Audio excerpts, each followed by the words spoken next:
All right, looks like folks are filtering in. We're just going to give a few more minutes for the waiting room to clear.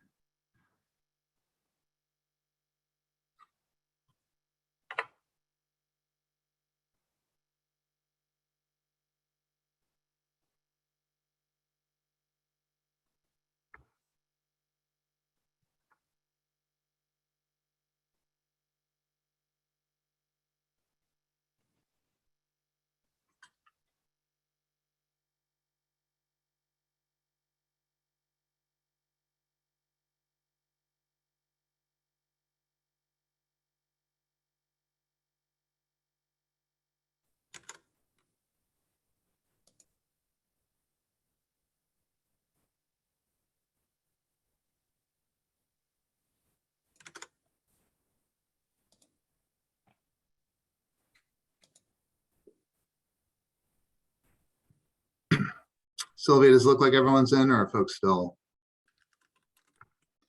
joining? Folks are still pouring in. Yeah.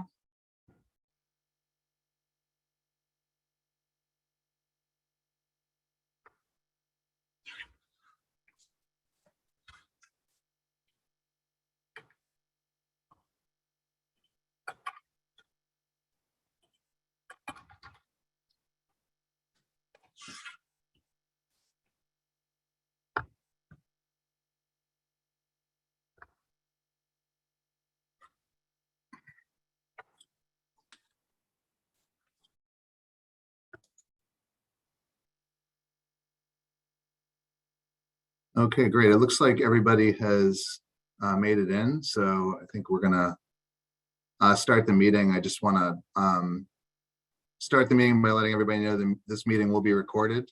So just want to be sure everyone's aware of that before we get started. Could we share is the presentation up on the screen, the cover slide? It is. Okay. All right. I can't see it, so I will trust that it's up there. So my name is Scott Hamway. Good evening, everybody. My name is Scott Hamway. I'm the director of the Bus Modernization Program at the MBTA. I want to take a moment just to introduce my fellow presenters tonight. I'm joined by the MBTA's Senior Director of Vehicle Engineering, Bill Wolfgang, the manager of the Bus Modernization Program, Alexander Markevich, and Senior Project Manager for both the Quincy and North Cambridge projects from our capital delivery team, Steve Belanger. Also joining us tonight, we have the MBTA's Chief Engineer, Eric Studhoff, and also our Deputy Chief of Staff, Angel Donahue Rodriguez. And we also have Sylvia Castanos from the MBTA as well, supporting us, and Diekman Kogel from our program management team will be helping facilitate the question and answer once we get through the presentation. So if we could go to the second slide, I think. Actually, before we do that, I just did want to mention that we do have at least a couple elected officials I want to recognize before we get into the presentation. I want to thank Senator Will Brownsberger for joining, Representative Dave Rogers, and State Representative Steve Owens. I'm sure others will join, and we can mention them when we get to the end of the presentation. If we can go to the slide with the instructions for the Q&A process, just when we get to the Q&A at the end, and we'll go over this slide again when we get to the end of the meeting, but folks will be able to press the raise hand button on the Zoom function to ask a question. You can also type questions into the chat box. If you're dialing in by phone, you can do *9 to raise your hand if you're on the phone. You can also so when you send questions to the chat, send them to questions and comments. There should be somebody by that name on the participants list. So when you send a chat, please send it to those individuals, and that's how we'll do it. So what we'll do is we'll call upon you in the order that you raise your hands. After you raise your hand, you're going to need to wait to be recognized, to be unmuted before you can speak. And then after you share your question or comment, the team will then lower your hand and you'll be returned to the muted state. But we'll also respond to questions and comments that have been typed into the chat, which you'll be able to do. And we'll do that. We'll try to do those in the order those have been received. So if you have questions on this process or the instructions, just reach out to staff using the chat box. So I think we can go to the next slide now. Okay, and I apologize, I'm having trouble seeing the slide, so I'm going to assume it's on the slide. I guess if Steve or Alexander can let me know if I can see them. If I'm on the wrong slide, just let me know. Basically, we're here for, we have sort of dual Actually, purpose. Scott, one question. There's a question in the chat right now that's asking if there's closed captioning for this meeting. Okay, And yes, if you could, I yep. believe there is, but I'm not sure. There is, Denise is just getting it set up. Great, thank you, Deekman, for that, and Sylvia. Okay, I can actually see the presentation now, so that'll make things easier. So I'll get right into it. This is the right slide. So the purpose tonight, it's sort of a dual purpose meeting. We're here to give an annual update on the progress on our plan to modernize the MBTA's fleet and facilities and electrify the whole network. We presented this last April to our board, and we're sort of viewing this meeting as an opportunity to update the public on our progress on that strategy. We also want to discuss the retrofit of the North Cambridge bus facility to accommodate battery electric buses, and then to present an initial design concept for that facility. So if we can go to the next slide, please. And it's important to emphasize, as we always do, that we really view our fleet and facility strategies as one kind of cohesive strategy. We don't view them in isolation from one another. That's why we have the team we have here today to present. The goal we're here to talk about tonight, to really focus on, is the conversion of our bus fleet to a zero emissions fleet. We're really excited about that goal. We're going to spend a lot of time on it tonight, but it's not, while it's important, it's not our only goal, and it's also really critical that we continue to make investments to modernize our fleet and facilities so we can improve reliability and improve service for our bus customers. That our bus service lost ridership to a lower degree than our other modes during COVID. We know our bus riders are our most loyal customers, and they really depend on our bus service for their mobility needs. So it's really important that while we're electrifying, we're also doing other things we can to make that service more reliable. A couple ways we do that. One is through investing in our facilities, which have lacked investment for decades, and modern facilities are going to give our workforce the best conditions they can have to keep our fleet reliable, doing the work they do every day to keep our buses out on the street for our customers. And we also need to make sure we don't fall behind in our vehicle procurements.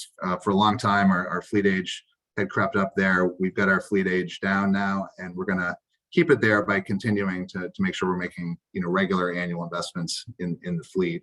And then even though our fourth goal is one that feels a little less pressing today because of some of the ridership impacts of COVID, certainly when we started this program, we knew that our bus system faced challenges in meeting demand, particularly during peak periods. And our facilities have sort of represented an upper bound on how many buses we could have in the fleet. So positioning the T so that we can increase capacity, increase fleet size to meet the demands of growing ridership in the future is another important goal of the program. So if we go to the next slide, those are our goals for the fleet and facilities program. And this is just a quick overview of our fleet and facilities existing conditions. We've got over 1,100 buses, and they're stored and maintained at 9 facilities across the network that you can see here, ranging from the smallest at North Cambridge at just 28 buses to our largest at Charlestown, which is about almost 10 times the size. And today, at the start of this program, just 3% of that bus fleet is currently electric. And we're going to talk tonight how that will change over time. So that's the existing conditions on our facilities. Just want to pass it over to Bill Wolfgang to talk about the fleet. Thanks, Scott. Good evening, everyone. My name is Bill Wolfgang, Director of Vehicle Engineering. The MBTA strategy is to purchase between 80 to 100 buses per year, which allows us to align with the latest FTA requirements of retaining buses for the 14 years or 500,000 miles. This is a recent change from the previous 12-year requirement. This scheduled replacement will help reduce our fleet average age, and to the lowest possible value. This will ensure increased reliability and continuous reduction of emissions, as planned retirements will be replaced with the newest technologies. Next slide, please. Similar to across the nation, MBTA will be electrifying our bus fleet with battery electric buses. They have no tailpipe emissions, improving air quality. They are quiet and will reduce noise pollution. And they will have a fully electric heating system supplemented on the coldest days with an efficient diesel heater, eliminating our vehicle range anxiety. Next slide.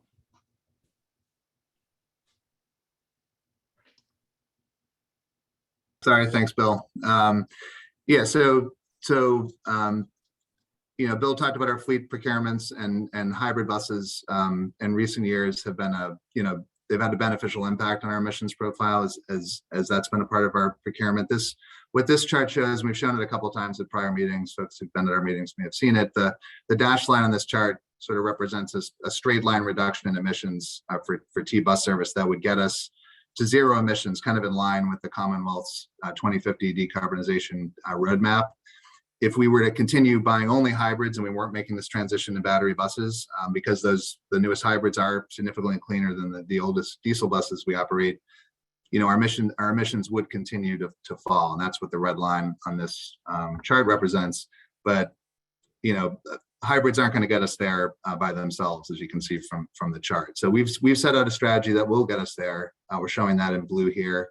And what this blue line is it's consistent with an aggressive investment in battery electric buses and upgrades to our facilities to accommodate them. And that's going to allow us to electrify while also modernizing conditions for our workforce. And this is only a few years behind the pace we would achieve full electrification if we weren't also investing in our workforce and upgrading our facilities. So our goal is it's full electrification by 2040.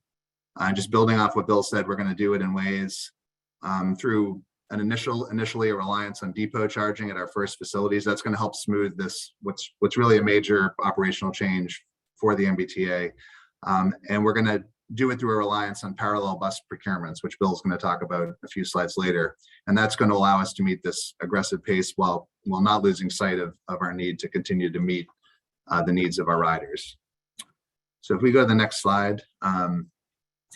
So we're really proud of our goal for system-wide electrification. We're proud of it because we believe it's operationally achievable in ways that will not impact our passengers as we make this dramatic change in the system. We're proud of it because, unlike a lot of our peers, we set this target internally for ourselves. Our staff is 100% bought in on making this change. A lot of our peers have had these targets set or imposed on them by external forces, but also because we're also proud of it because we believe it's one of the most aggressive targets that's out there in the nation right now. This map sort of shows where our kind of big city peers are in terms of their existing electric fleets, and then what their targets are for reaching full or partial electrification. And at least among this list, there's only 3 that have more aggressive targets set than ours, and 2 of those out on the West Coast are systems that are already starting at a much better starting place than we are. I mentioned up front that we've got 3% of our fleet electric today. A couple of the systems that are ahead of us are already at 30 or 40%.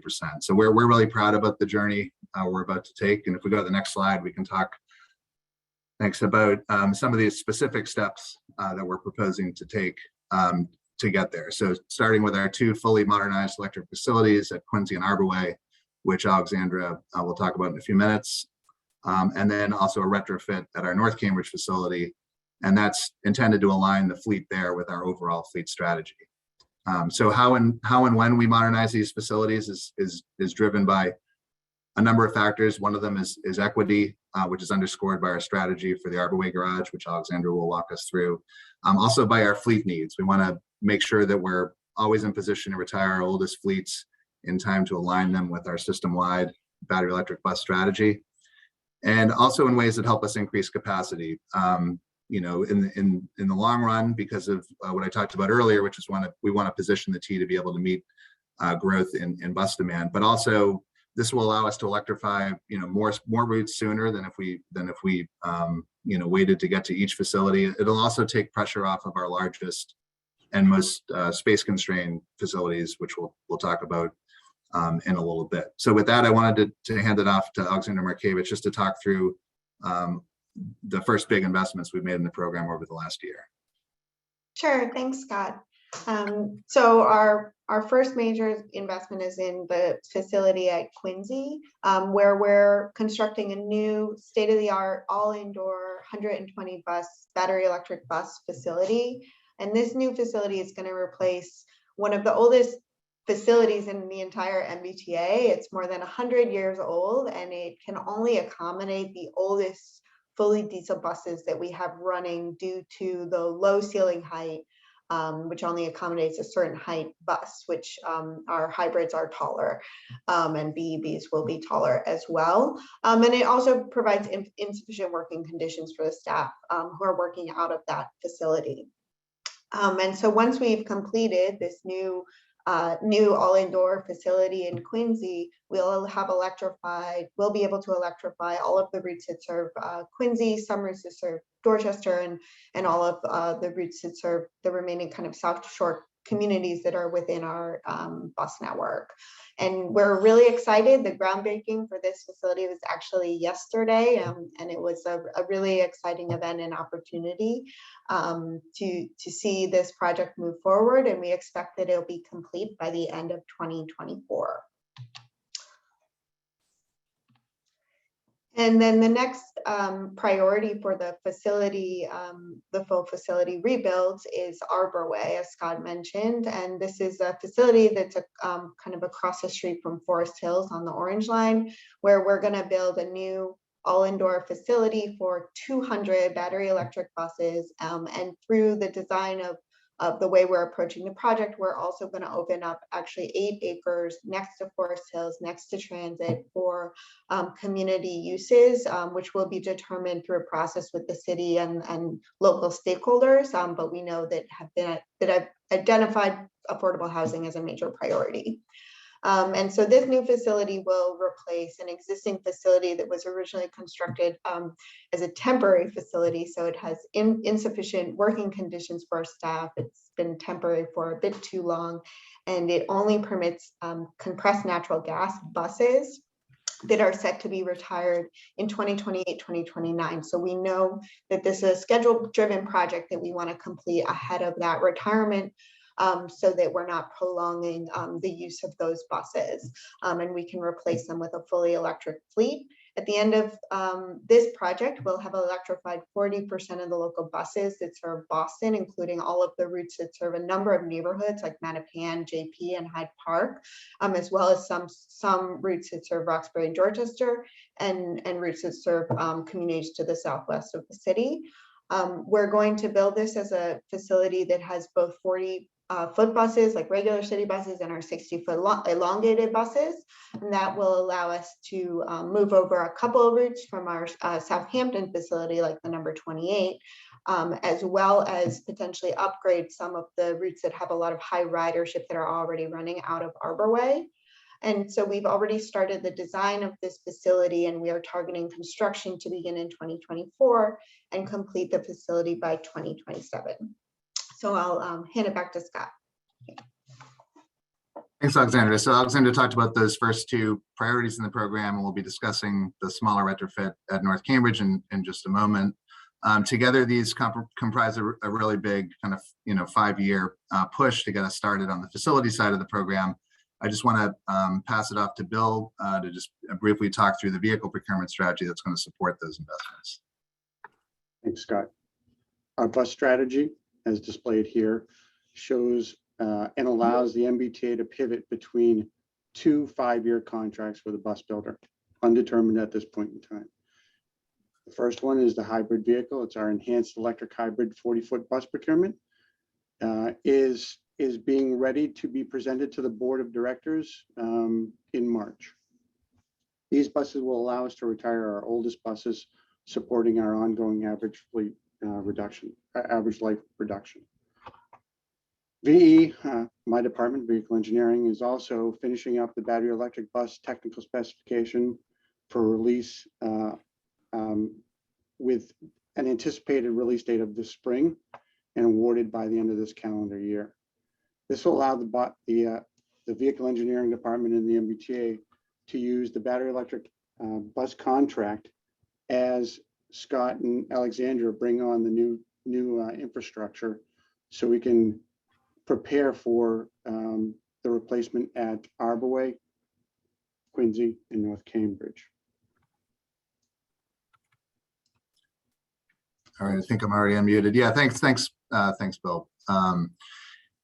And we talked earlier about how, our initial approach is going to help us smooth the transition for our workforce by having charging occur, at least initially, at our depots exclusively. But this transition to an all-electric fleet is still going to represent a really major transition for the MBTA.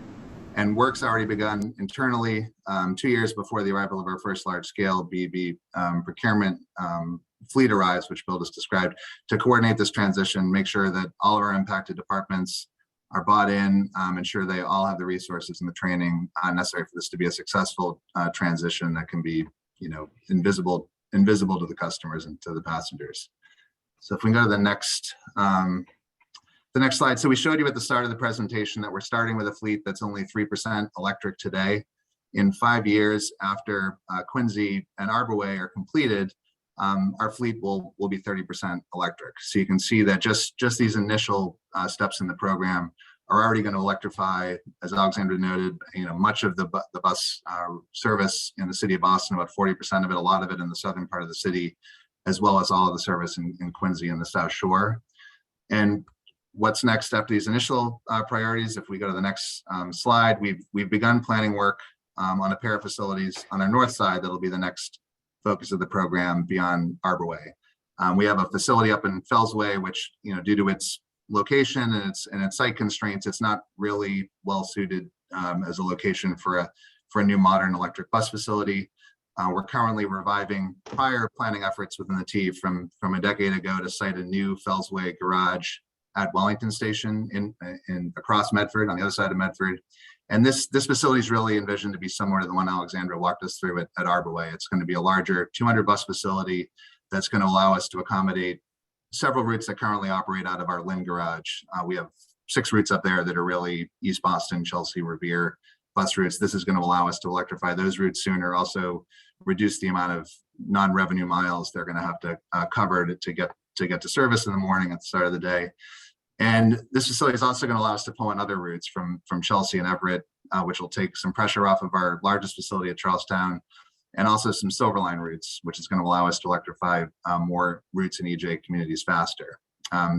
Because this facility, like Arborway, will also include a mix of 60-foot buses, which will allow us to provide higher capacity service on more routes.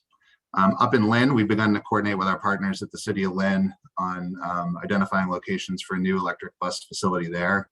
This is going to be envisioned to be a smaller one. This is the rare facility in the program that will get smaller.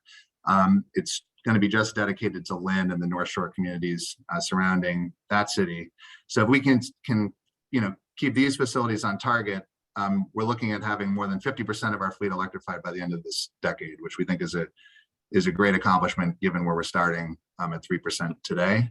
And then the next slide takes us to the end of the road. And because we're building most of these initial facilities larger than the ones we're replacing, that's going to really set us up to complete this journey to full electrification by 2040. Because we have our largest and most centrally located facilities that are closer to central Boston, Cabot, Charlestown, Southampton. These are going to be the last in the program. We know that these are all in locations where expanding the physical footprint of the facilities is going to be really challenging. And we're going to know a lot more about the demand for bus service and how large these facilities need to be by the time we get around to doing the planning work for them once we get through this next round of facilities. Just a note on Albany. This is a facility that sort of saw more ridership decline than our other facilities as a result of the pandemic. A lot of the express routes coming out of Albany saw more significant declines. And the thing about our Albany facility, which is in the middle of the South End in central Boston, a lot of the routes coming out of there are really oriented to the western part of the network. So a replacement facility for Albany could be several miles to the west, which creates opportunities to fold in other routes that operate in that portion of the network, routes that come out of Charlestown today, and even the North Cambridge routes, the 71 and 73. Once that fleet is aligned with the rest of the program, there'd be an opportunity to close that facility. And that brings us to 2040, which is the map here showing, hopefully folks were noticing the routes turning green as we went through those slides, but then in 2040 we'll be at full electrification. So that's a wrap on the first part of the story, which is kind of taking us through the overall program and where we're at. But we also wanted to talk tonight about the North Cambridge project. So Steve Belanger will jump on in a couple minutes, last but not least, to talk about the initial design work for that facility. But I wanted just to, before I hand it off to Steve, I wanted to discuss, spend a few minutes on the background. So if we can go to the next slide, thank you. So given the higher costs associated with maintaining, it costs us more to maintain a small specialized fleet like this 28 bus fleet that operates out of North Cambridge. For those who aren't familiar with the facility, it serves just 2 bus routes today, the 71 and the 73. The MBTA believes the most equitable approach going forward is to align this fleet with what we're doing everywhere else in the network, in Quincy and Mattapan and the rest of our network. And while the 2 routes that we do operate out of there today, I've been trying to both focus on the slides, but also seeing the chat coming in. A lot of folks noting that those routes are already electric today. Certainly we acknowledge that. There are, however, some major downsides to providing electric bus service the way we do out there today. We frequently, and by frequently I mean more than 15% of the time, have to pull these trolley buses and replace them with diesel bus service whenever there's any unplanned issues with the overhead catenary system, trees falling, ice, other issues that require us to replace or substitute diesel buses here. Also, whenever there's any road work, emergency road work or planned road work along the 2 routes, we have to bring in diesel buses. And this can create reliability challenges in the short term if trips are canceled late. Also confusion for our passengers at Harvard Busway, where the boarding location for the routes can sometimes hop around as we change the vehicle type that we're running out of there. And what that means is that we've never really operated this as a fully electric service when you factor in those diesel emissions that come from the substitute bus service, when those are factored into the thinking. And this current fleet's also, it's very inflexible for us. So we're unable to support other MBTA needs, whether it's red line construction projects or service disruptions on the red line. We're not able to pull buses from these routes. We have to rely on other routes to pull service from other customers and other routes in order to support those types of operations. We also, one big thing that Bill Wolfgang and our operations teams works on is trying to manage the aging of our fleet. And as part of that, wherever we can, we try to move our buses around between garages to try to, we have some garages where we sort of operate a lot more mileage per route out of, and others are lower mileage routes. We're able to balance the aging of the fleet by rotating those buses around. That's obviously something we're not able to do with the fleet we operate out of North Cambridge today. And then when we look to the future, you know, our ability to get the best price on our future bus purchases is really challenged due to there really is a small market for this technology. There's only 3 systems in the US that are buying these buses versus really all of our peers nationally are pursuing battery electric buses, which is going to help Bill get the T better prices on vehicle procurements in the future.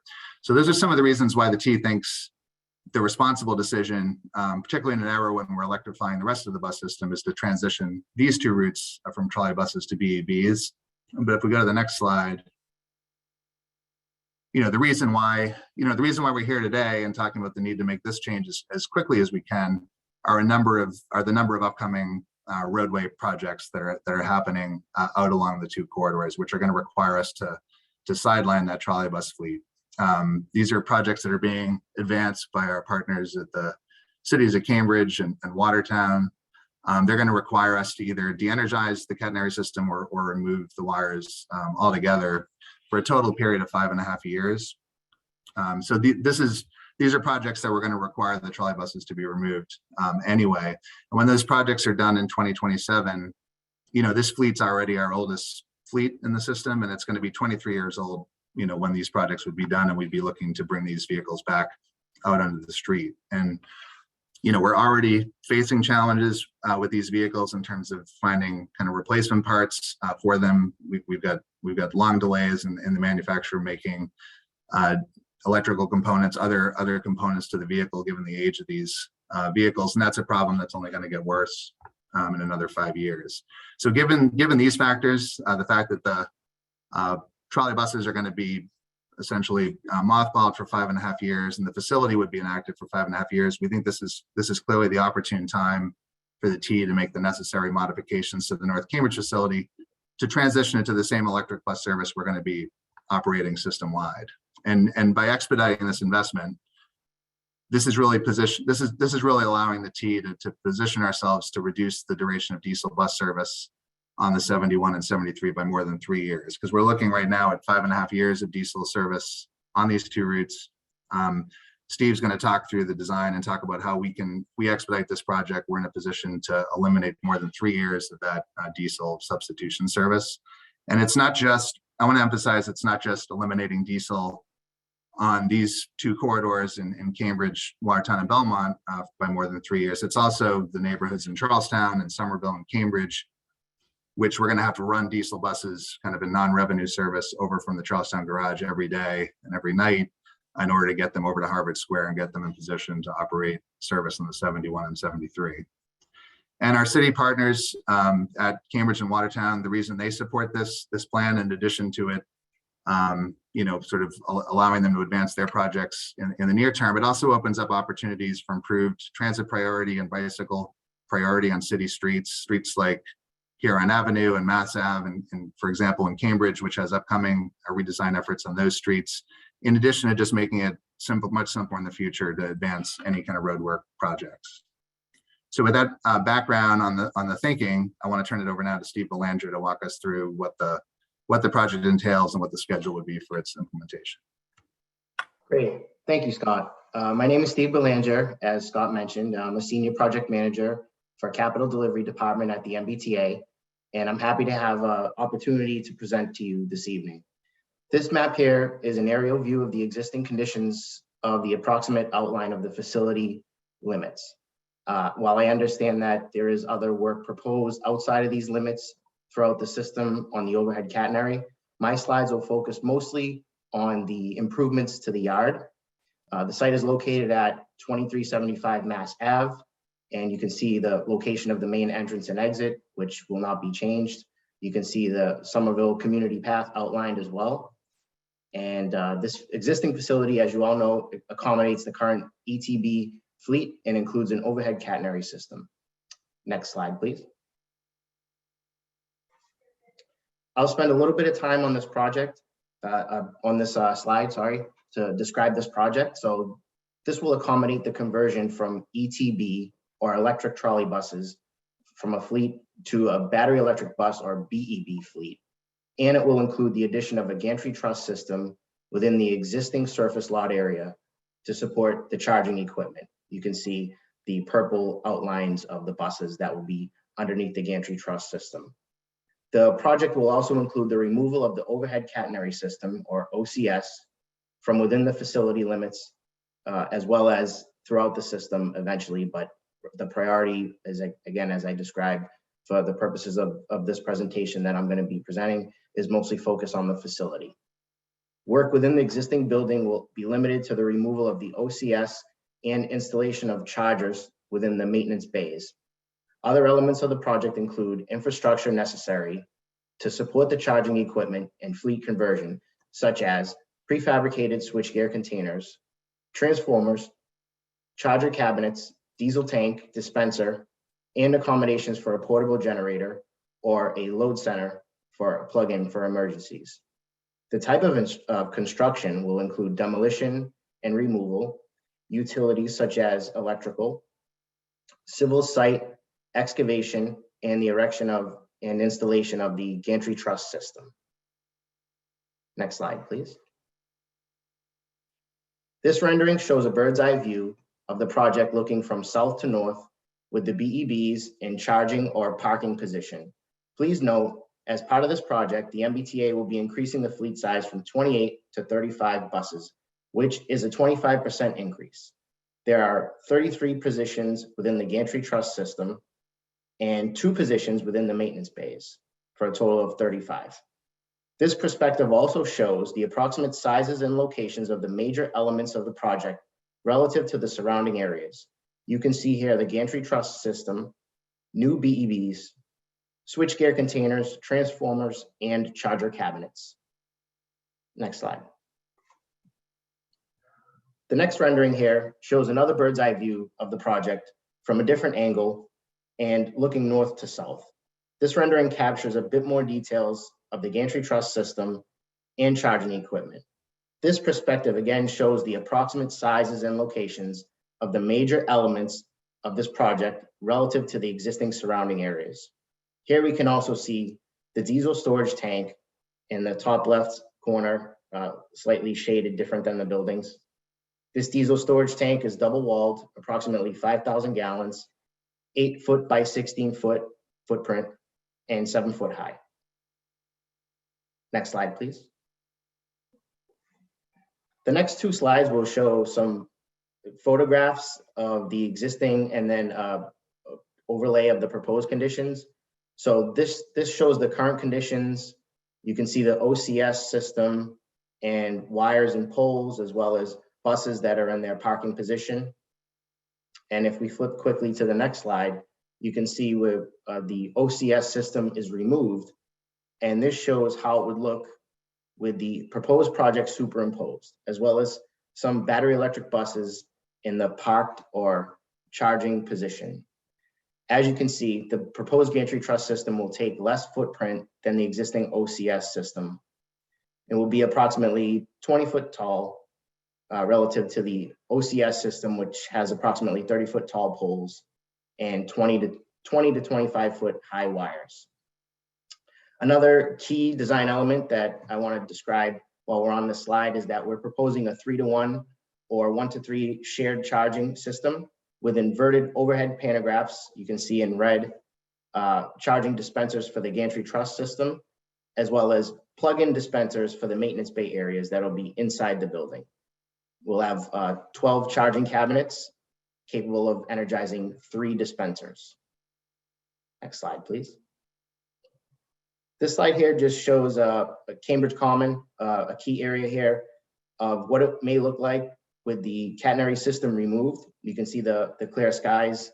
And I know that one of the key improvements or benefits to this is we know that there's been a little bit of a hindrance to try to work around this for road improvement projects, as well as priority lanes, bike lanes, et cetera. And the MBTA is fully committed to remove the OCS system. Next slide, please. Another area, Watertown Square, before and after, shows an image what it may look like with the wires and OCS system removed. Again, slightly more difficult to do some road improvements and road work with the OCS system in place. And last slide here I want to talk about is a quick walkthrough on the project timeline for the bus maintenance, the bus facility improvements itself at the site. So the design process is ongoing right now, and it will continue through the summer of this year. Our plan after that is to advertise the project for construction in the fall of this year. Next, we'll start immediately with construction after we award and issue a notice to proceed to a contractor. So winter 23 is essentially end of this year, going into next year. So winter 23, and we estimate approximately 12 to 15 months of construction total, which means construction completion in the winter of 2024. And then as we do startup and battery electric bus service, it'll be March of 2024. And with that, Scott, I will hand it back over to you. Thanks, Steve. Yeah, so I think we can go to maybe the next slide for the contact info.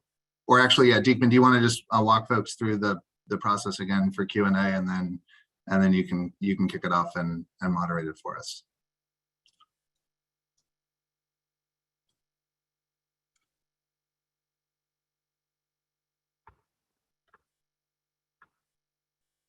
Deekman, you're muted, it looks like.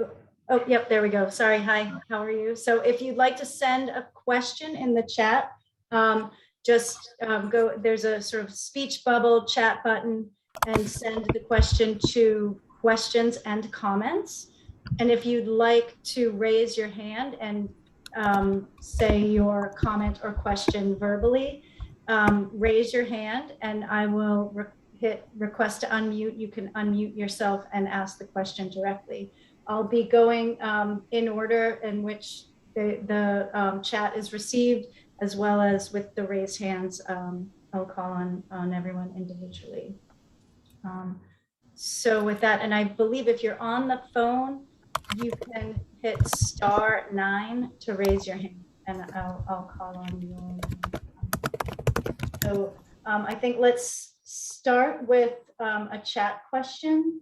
And I think, let's see, I think the first question is from Robert Hale, and it's in relation to the map of the US and talking about other agency electrification. And they asked why Dayton wasn't included. Scott, are you able Sure. to answer? Yeah, no, thanks for that question, Robert. So that map was intended to sort of show the systems sort of we view as our sort of closest peer systems that operate, large big city bus and rail networks. That's why we chose the one we did. I'm guessing the answer is because Dayton is a big electric trolley bus system. I think the other way we're different than Dayton, but also how we're different than Seattle and San Francisco, which we did include on the map, is those are three systems that already have a very robust catenary network in their cities between 120, 150 miles. So compared to our system, they're obviously in a place where trolley buses are a much bigger part of their portfolio and their strategy, which we think makes a lot of sense for them. But the specific answer to the question, Robert, is to just Dayton we don't view as one of our peers the way we would think of a San Francisco or Chicago or Philadelphia as one of our peers. Great, thank you. And then the next question in the chat is from James Wang, and it's in relation to something that you've already answered somewhat, Scott, but just to reiterate, it's talking about sort of transitioning from the electric trolley buses to BEVs, and it says it does not instill confidence that the initial moves are going backwards. SL1 through SL3 tunnel de-electrification and moving those routes mostly to diesel and removing the infrastructure for the 100% electric buses currently out of North Cambridge.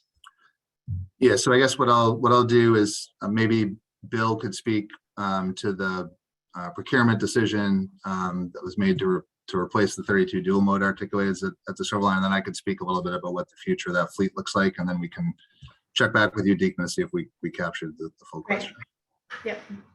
In line with our procurement strategy, we looked at this procurement based off of our experiences that we had with our 5 battery electric buses that we had just purchased, along with our hybrid buses and our what we call the 45th bus test bus, which was a bus that allowed us to geofence and utilize the tunnel as a zero emission area. The decision was based off of the reliability of the battery electric fleet, which at that point in time in 2019 is, technology has advanced since then and improvements have been made. However, the reliability, the availability would have affected that capability. So we made the decision at this point in time to pursue the geofenced 60-foot enhanced electric hybrid that will allow us to navigate through the entire tunnel with the engine off, just like we do normally with the DMA, the Neoplan DMA. It will also allow us to designate certain areas as geofenced areas, and those are TBD. We don't know exactly where we're going to do those, but we do know that the airport is selected for the airport buses. We have navigated through the Chelsea Gateway with the engine off, especially successfully with that 45th bus that we purchased, and we envision with these buses too that we will expand those capabilities. We get about a mile of engine off, 2 miles through the tunnel, and we're going to take full advantage of that engine off time.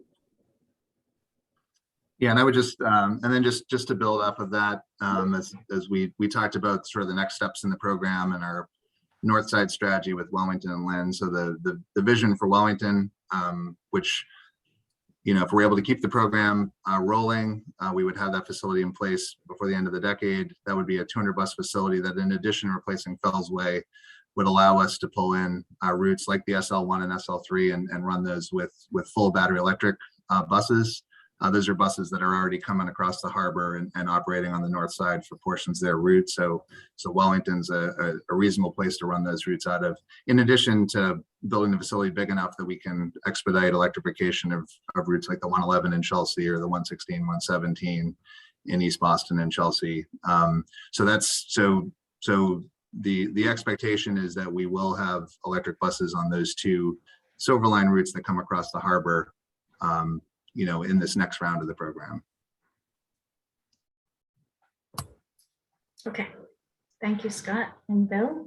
At this time, before I open up raised hands, I just want to open it up to any elected officials who might want to say anything. So if, let's see, if Looks like we still have just look like Senator Brownsberger and Rep. Rogers and Rep. Owens are here if any of them are interested in. yeah, if anyone's interested, I think if IT could mute those members. It looks like Rep. Steve Owens has just appeared on my screen, so that may indicate he's ready to. Excellent. Let me see. I'm ready if you can hear me okay. Yes. Great. So I just want to first thank you for this presentation. I think we've come a long way since we had you guys out in last August. So I really appreciate all the work that you've put into this and our conversations along the way. So first of all, thank you for that. I do want to just kind of amplify some of the concerns that we've been hearing. I understand that this is something that the T has been, you know, doing a lot of thinking about. But I want to make sure that, you know, for the record, these two lines are currently electric vehicles, and we and my constituents in Watertown and Cambridge, and I'm sure the senators and Dave's in Rep. Rogers is in Belmont, expect that these will be electric vehicle served lines in the future, and we're going to hold you accountable to that. And I know that that's what you have promised us, and we're going to work together to make sure that happens. So I just want to make sure that that going forward, you know, we all understand that is the end goal, to keep these lines electric. And I know you appreciate that, and we all want the T to be served by electric buses, not just on these lines, but throughout the system. So thank you for that. Thank you, Representative. It looks like Representative Rogers. Sorry. Yeah, first of all, again, as Representative Owen said, thank you for the presentation. A couple things, you know, looking at the chart, the West Coast cities, you know, Seattle, San Francisco, LA, have a little more ambitious goals. As you know, we have a landmark new climate change law passed by the legislature to get to net zero emissions by 2050 with measurable targets along the way. And a significant portion of our emissions, of course, come from the transportation sector. And so, you know, I have a bill to move the Commonwealth to electric buses by 2035. You're at 2040. And I'm wondering if there are continuing conversations at the T to see if you can beat 2040, to see if you can do better than that. And we can have that conversation on this call in part, but I'll be following up in follow-on meetings about that. And then I would echo what Representative Owen said, which is these bus lines are currently served by the catenary wires. They're electric, and the full expectation is they will be in the future. and again, follow up on that as well. So thank you. Thank you, Representative. Appreciate it.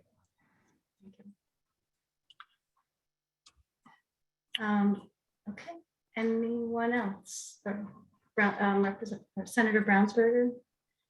I'm not sure if he's here. Okay. So the first person to raise their hand was Joshua Brown. So Joshua, I am going to allow you to unmute yourself now, I believe.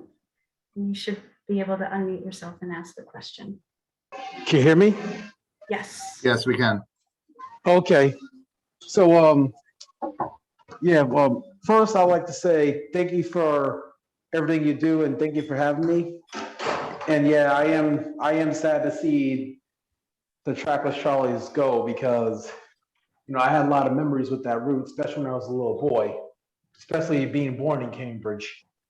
And also, when do you start pulling the Trackless Charlie buses out? I'm like, when did they come out of service for the last time? Joshua, as part of our kind of discussions with the cities of Cambridge and Watertown, who are eager to get started on their roadway projects, we make sort of big changes to our service as part of our quarterly service rating process.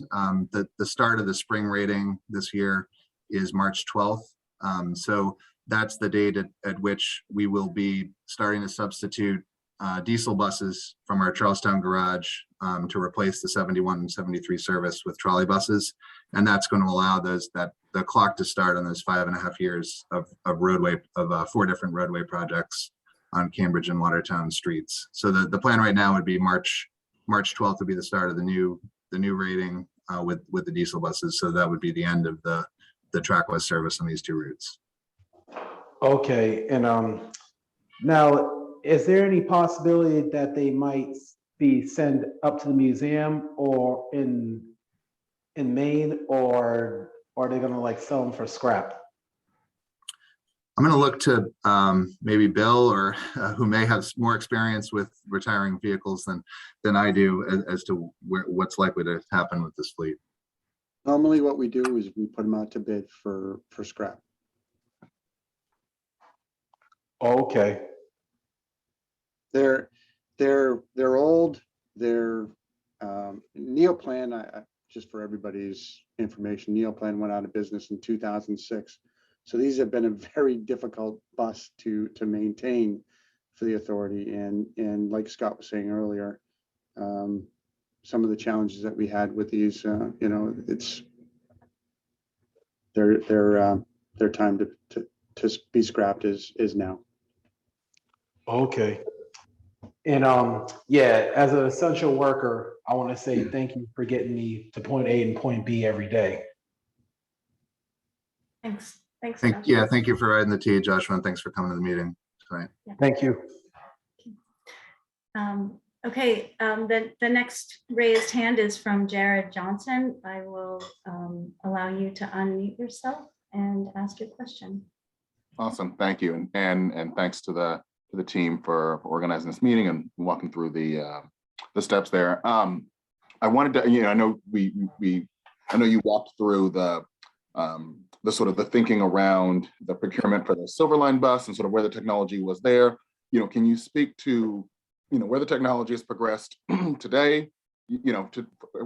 How the technology has progressed, from that time period for the Silverline bus to today to make this decision, and then sort of where you expect things to be in the next 2 years, and sort of like how the performance of those buses are going. I know that you all have are piloting the heaters with 1 or 2 of those battery buses now, and just interested in the and how that has been going, and what the results of that pilot has been.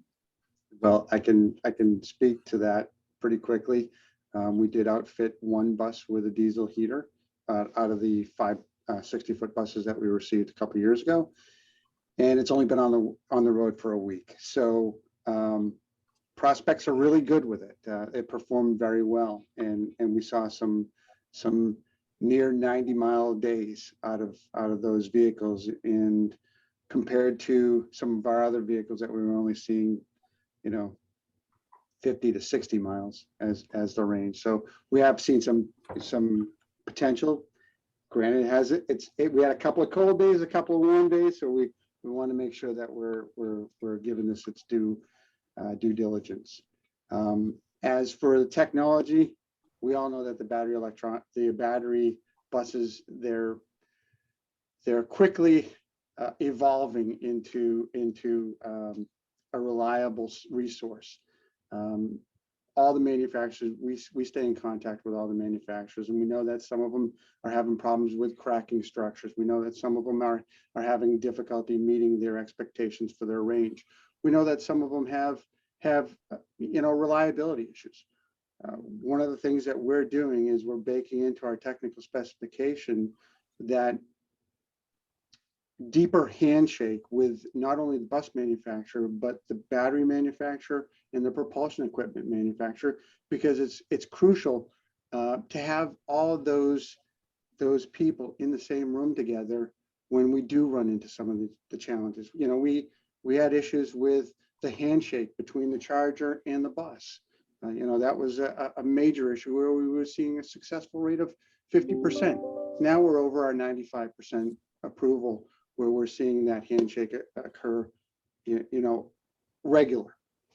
And that we're working with Steve and Scott to make sure that infrastructure is also as robust of a procurement that we're doing with the bus, because we don't want to run into, I came from a bus manufacturer myself. We don't want to run into the same issues that that we're getting out of. Some of the structures that we've had in the past have been carbon steel, and we all know that in New England, we throw a lot of salt on the ground. So that adds a flavor of complexity to our structures. So we're going for a robust, service proven, reliable, available piece of equipment. Did I answer your question? Yes, yes. It was another just more basic one is, with the increase going from the 28 to 35, will that result in an increase of service hours, or just trying to understand that piece of it? Yeah, so I'll take that one, Jared. Thanks for the questions, Jared, and for attending. Yeah, so I think when we initially started exploring the potential to kind of test battery technology out in North Cambridge a few years back, with some internal analysis, I think at the time we were thinking that 35 was the max we could kind of fit on that site, and 35 would give us the sort of comfort that we could meet the service demands of the 71 and 73 at the time, the 72 out of that facility. I think we are now confident that with the inclusion of the diesel heaters in these buses, that we're going to be able to meet service in Quincy and North Cambridge, basically with a one-to-one replacement. We may need to break a couple of longer blocks of work. It may incur some additional operating costs as a result, but we think we can come pretty close to a one-to-one service ratio. Obviously, we'll want to prove it in the field, right, when we get the fleet on board. But yeah, in theory, that the construction of Quincy and the retrofit in North Cambridge is going to represent real capacity increase for the fleet, which we showed on one of the slides, I think, to show the increase in capacity when we get to 2027 to these first investments. Okay, well, that's good to hear. So will that process be just in terms of sort of like allocating the additional service, just once the garage gets closer to opening, that's when you'll sort of figure out how that additional capacity will sort of. Yeah, it's a different set of, we'll be in, we'll all be in the conversations. It's a slightly different set of internal actors at the T that would be kind of owning some of those decisions, but certainly we feel like we got plenty of time between now and then to kind of engage on that. Great. Well, thank you. Appreciate it. Thanks, Jared. Great. Thank you, Jared. I'm just gonna, I'm sorry. I just lowered Ethan's hand accidentally. I thought I was gonna lower Jared. So if you could re-raise your hand, Ethan, I'll call on you. I'm gonna go to a question in the chat from Sam Deutsch. And Sam has a question about getting rid of the electric trolley buses. There's also a number of other people who have similar questions. Robert Hall, Sebastian Liu, Chinatown, Martin Wright, and possibly others. His question is, getting rid of the already electrified trolley buses seems like a very bad idea. Focus should be on replacing diesel. Thanks, Sam. And then, well, potentially the others if we decide that the question's duplicated. I think that's exactly what we're focused on, Sam, with this move. As we noted, we are looking at 5.5 years of diesel bus service on these routes. So Steve, if he's able to execute this project, as he's been able to advance the Quincy project on time to this point, that's going to set us up to save 3.5 years of diesel emissions. Again, not just on Mass Ave and Mount Auburn Street and Belmont Street and Trapella Road, but also on Washington Street, and Kirkland Street, all the way from Harvard Square back to Charlestown through Union Square, Somerville, through Charlestown. So we really view this as an opportunity to move away from diesel as an everyday event on these two routes for 3.5 years. And I also tried to show earlier that our experience with that fleet is we are pulling it more than 15% of the time due to a variety of issues, most of which are out of our control, and that requires us to replace them with diesel buses as well. So we feel like this move, even if we didn't look at the next 5.5 years, is going to result in emissions reductions in North Cambridge when you factor in how frequently we replace service on it. But certainly there's no question that when we look at the near term in 5 years, this is our best path forward to getting zero emissions vehicles on these two routes and eliminating diesel service. So I guess that's how I'd answer Sam's question. I don't know if the other questions were similar enough to Sam's or. Yeah, I think they were, and we can touch on them if need be. The next question is from Julia Bloom. If technologies for BEV buses improve so that they don't need diesel heaters in the winter, will you upgrade the fleet to these models? Great question. Sorry. Yeah. Sorry, Bill. Oh yeah, is Bill going to take that? Okay. Yeah. Great question. Yes. As buses age, obviously, one of the things that we're trying to do with our vehicle procurement is we're anticipating future battery replacements.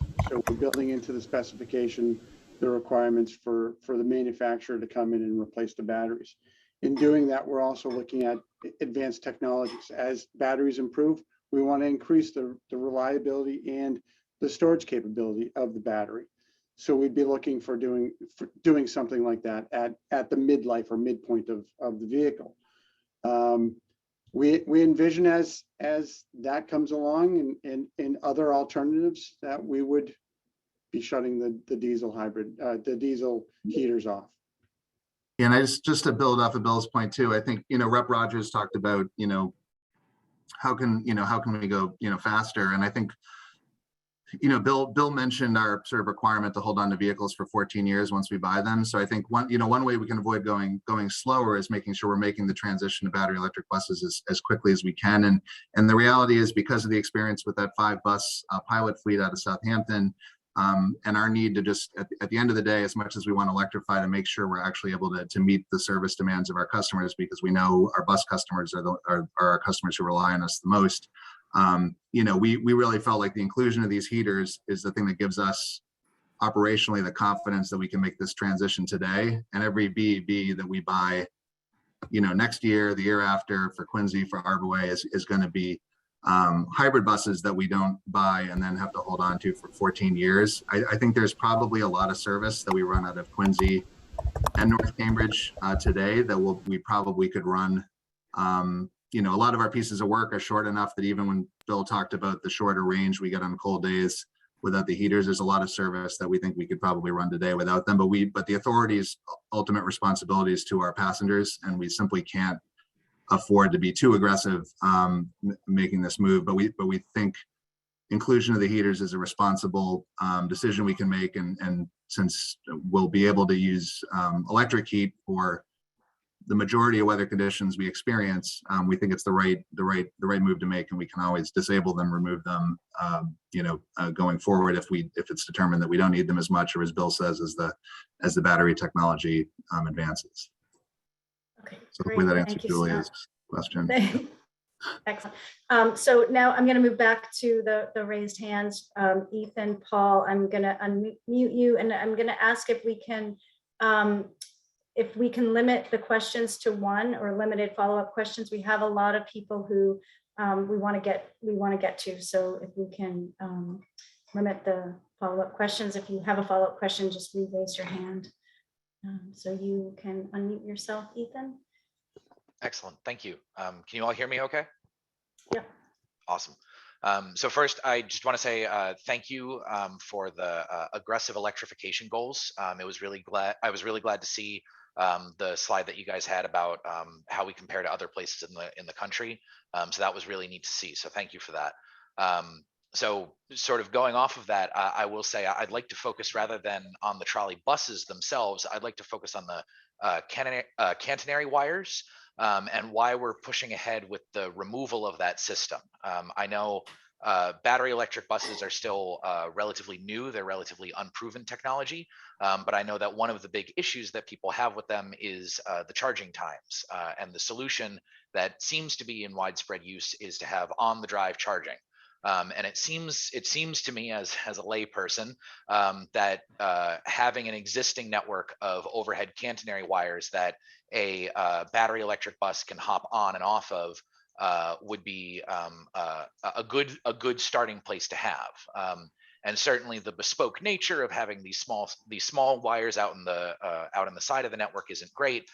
So I'm wondering why we aren't expanding the catenary wires to more places, so that as we introduce battery electric buses, we aren't utilizing that existing infrastructure more efficiently.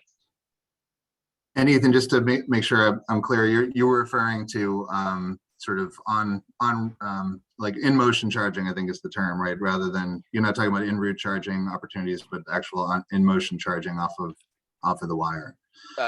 Correct. Yeah, so I'll just start on the infrastructure side out at North Cambridge. So, while we will certainly be incurring construction costs to make the retrofit and install the gantry system Steve walked us through at the North Cambridge facility, the catenary system that we have out today on these two routes and the substations that support them, there's a lot of upgrade work that will be needed on that system were it to be maintained. And the type of trolley buses, in motion charging trolley buses that you're referencing, we probably have to make upgrades even above and beyond what we would if we were just using a traditional trolley bus fleet there. So there are some issues there. As I mentioned, the removal of the wires does enable the cities to advance roadway projects and do other roadway improvements that they're somewhat constrained to do in a world where we have the wires up there. And then I would just say to the notion of using it in more places, I really want to emphasize that this is a technology that we think, it is coming, it is out there, and places are using it. I want to emphasize it really is just three systems nationally that are pursuing it. And it's the three that should be. It's the three that have, instead of having 15 miles of catenary, they have 150 miles of catenary. So if you look at a map of Dayton or Seattle or San Francisco's overhead catenary system, it is a fairly geographically spread network that you can imagine them making a targeted investment here or a targeted investment there and building out a whole network around it. We're not really in that position. This is sort of it's sort of like a little one-off tucked away in a portion of our network. So I don't think expanding that in a system-wide way would be easy for us to do. And I think even just thinking about the installation of bus lanes and how long it's taken to kind of make some of those improvements, I think putting in poles and overhead wire would I haven't tried to cite that before in my work, but I suspect that wouldn't be, the easiest public process or coordination effort to do that. But I want to let Bill speak to the vehicles themselves and some of the thoughts he has on that technology. Thank you, Scott.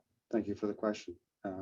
This is obviously something that complicates the vehicle design. Currently, as we're designing for depot charging. It's a pantograph, that's a pantograph style down. Having both the charging rails along with a secondary pantograph would complicate our roof structure, where we're limited on our roof structure to begin with, due to HVAC systems, batteries, propulsion equipment. All that stuff would kind of really be congested on the roof. And it's just an added complexity that we don't foresee us requiring anymore. And the fact that our buses are envisioned to make it their block design, we are truly, it's unnecessary until we get back to the facility and recharge.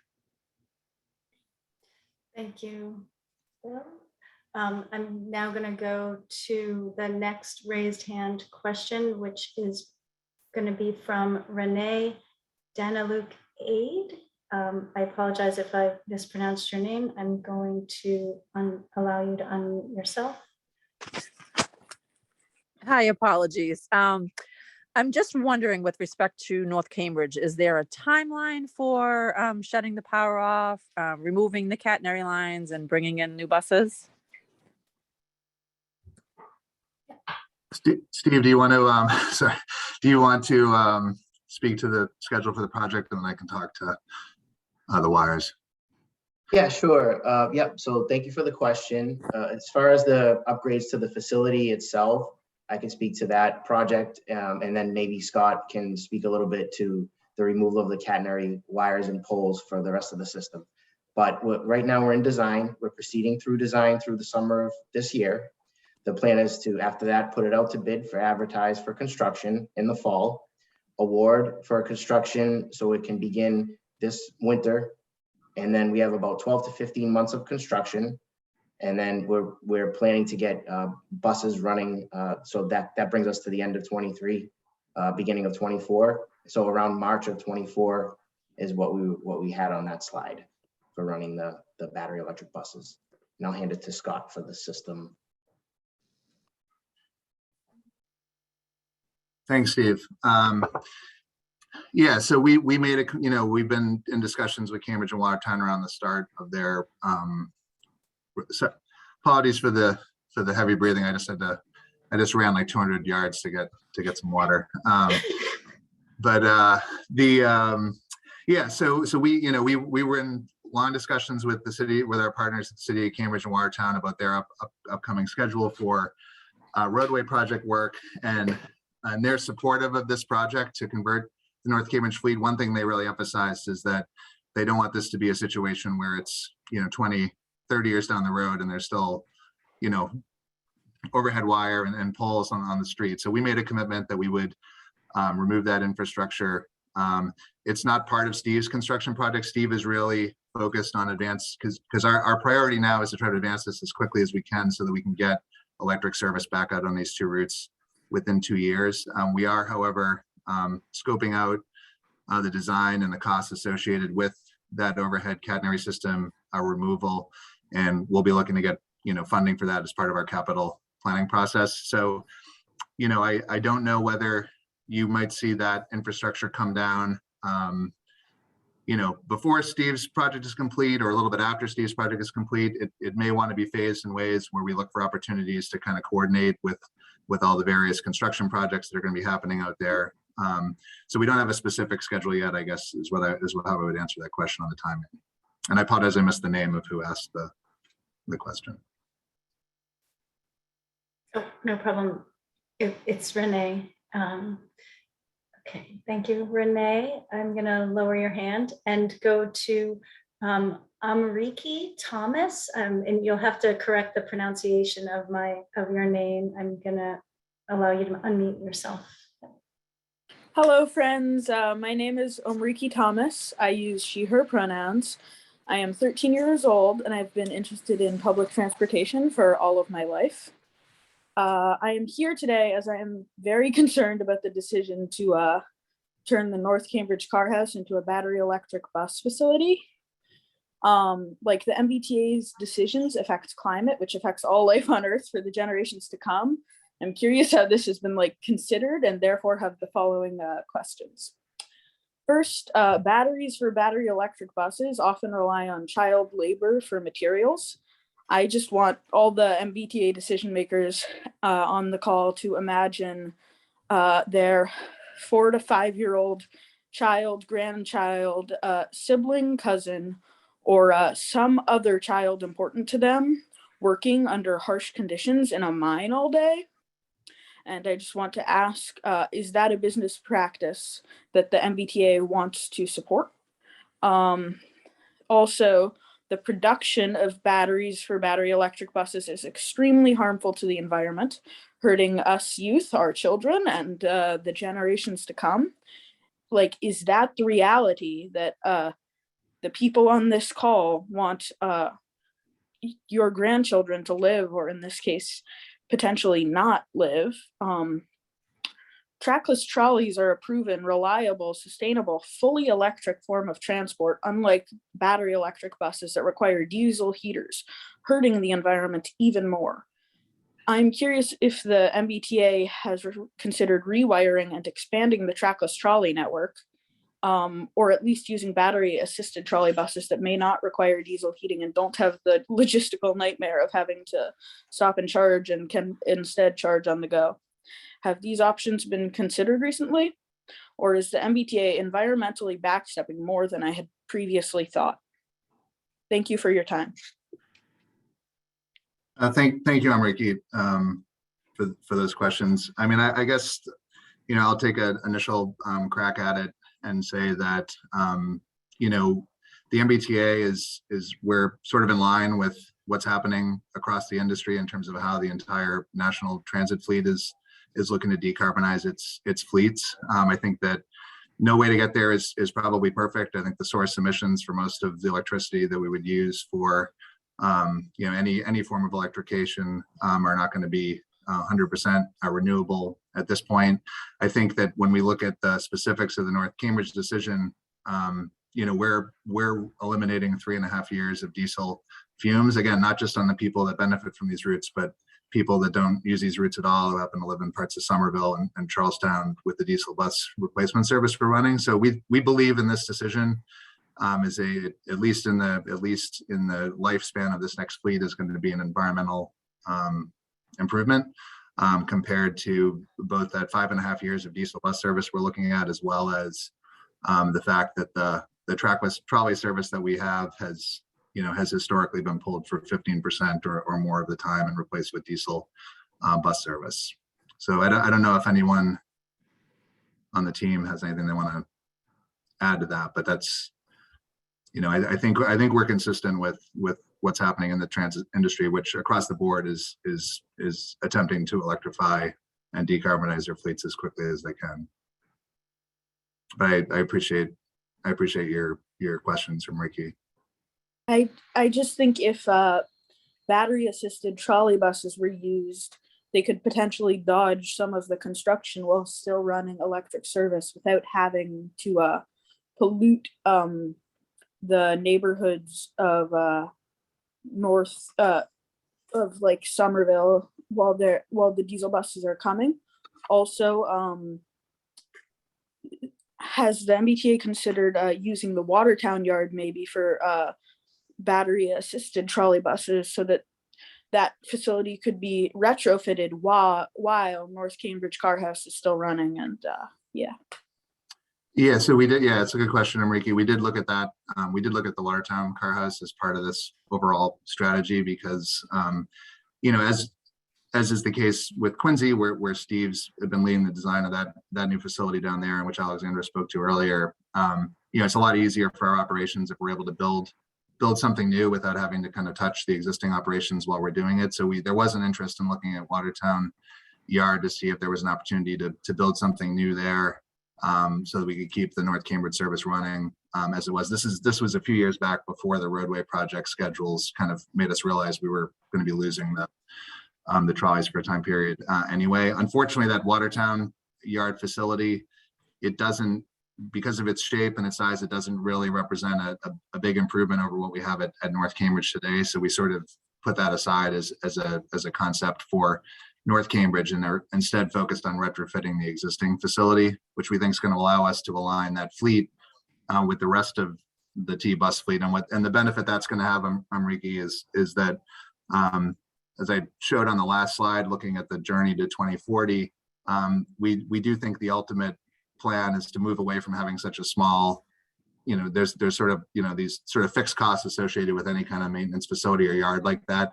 Having a 28 bus or even a 35 bus facility is really not a very efficient way for us to do business. So as we're building out these other facilities, whether it's Charlestown or whether it's a new replacement facility for Albany, we think the goal is to move out of, move away from North Cambridge entirely. And by aligning these buses with the same technology we're using everywhere else, that's going to position us to be able to do that. I understand that. And I also think that while there is already electrified lines, some of which aren't even being used and are still being electrified, continuing to using the trolleys could make sense rather than spending that money on diesel. Okay, thank you, Enrique. Enrique, oh, sorry. Yeah, Did you no, I want was just going to say, yeah, no, I think it's a good question, Enrique. It is something we consider. I think the vehicles, again, that you're talking about, we did consider them. I think Bill walked through some of the concerns with that vehicle technology. And one of the big ones is that it's just a really small market for that vehicle type nationally, which is going to just increase costs for the T to buy them. And the nature of these roadway projects, it's really taking, the catenary out of service for some long stretches for a few years. But I really appreciate you coming to the meeting and your interest in this topic, and our contact information's on the last slide, which will probably appear again before the end of the meeting. So please, if you have additional questions or want to keep the dialogue going, please reach out to any of us on the call. Thank you for your time. Yes. Thanks, Enrique. Thank you. So now I'd like to go back to the chat with a question from Saul Tannenbaum, who asks, does the construction timetable account for pandemic and supply chain issues? Or is everything just going to be late? And I think this will be for Steve Belanger. Yeah, thank you, Saul. Thank you for that question. So yeah, we're working really closely with our design consultants to come up with current conditions, current market volatility, as well as long lead items. So at each milestone deliverable, we'll reassess that based on the current conditions and make sure that we try as hard as we can to stay on top of and predict the way the market will be. But as an effort to try to streamline that, for example, for Quincy, we're adding long lead items, and we're actually calling suppliers to see the supply chain of lead times for certain items. And we're putting that in the bid document so the contractor can have sort of a consideration of items that they should be including for long lead procurements. Great, thank you. And I think I'll go to another raised hand. The next person on the raised hand list is, and again, please correct me for your name, but Katie Goldman's Orlov. I'm gonna allow you to. Stephen, I was just gonna, I didn't know whether, just on that, I was muted, unfortunately. I didn't know whether if Bill wanted to say anything on the vehicle side of the supply chain issues. I know Steve answered. Okay, yeah. In case Saul was interested in that as well. Yeah, and that's a great question. That's something that we are challenged with on many projects. We buy vehicles, orange, red, green, bus. We buy them all. It's a global market for us. The MBTA has worked with New Flyer in the recent past on our vehicle procurements, and they have had the stability through the entire pandemic to deliver our 254 buses that we received during that pandemic. And the 45 buses are on or near schedule of anticipated delivery for that project. We envisioned on the bus side that when we do go into that contract, we will have that commitment from not only the bus manufacturer, but all the sub-supplier components. We'll have that handshake and availability for for when we go into production. We should have enough runway to get to production with our timeline schedule right now. We've talked with all the bus manufacturers and they're in queue. We're looking forward to this delivery and we're looking for this bid process to get out in the street and delivery of these vehicles in the late quarter of 2023. Okay, great. Thanks, Bill. Are Katie Goldman's Orlov? Yes, hello. Hi. So first of all, I wanted to say thanks to everyone who's been putting all the effort into planning facilities expansions, which are very long overdue, and it's good to hear that that's finally moving.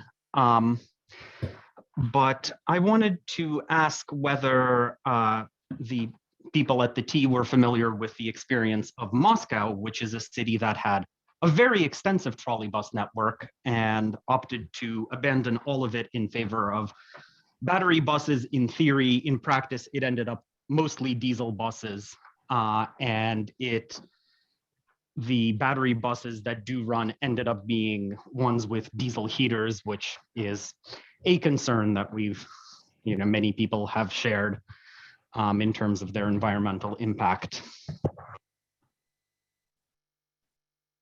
Okay.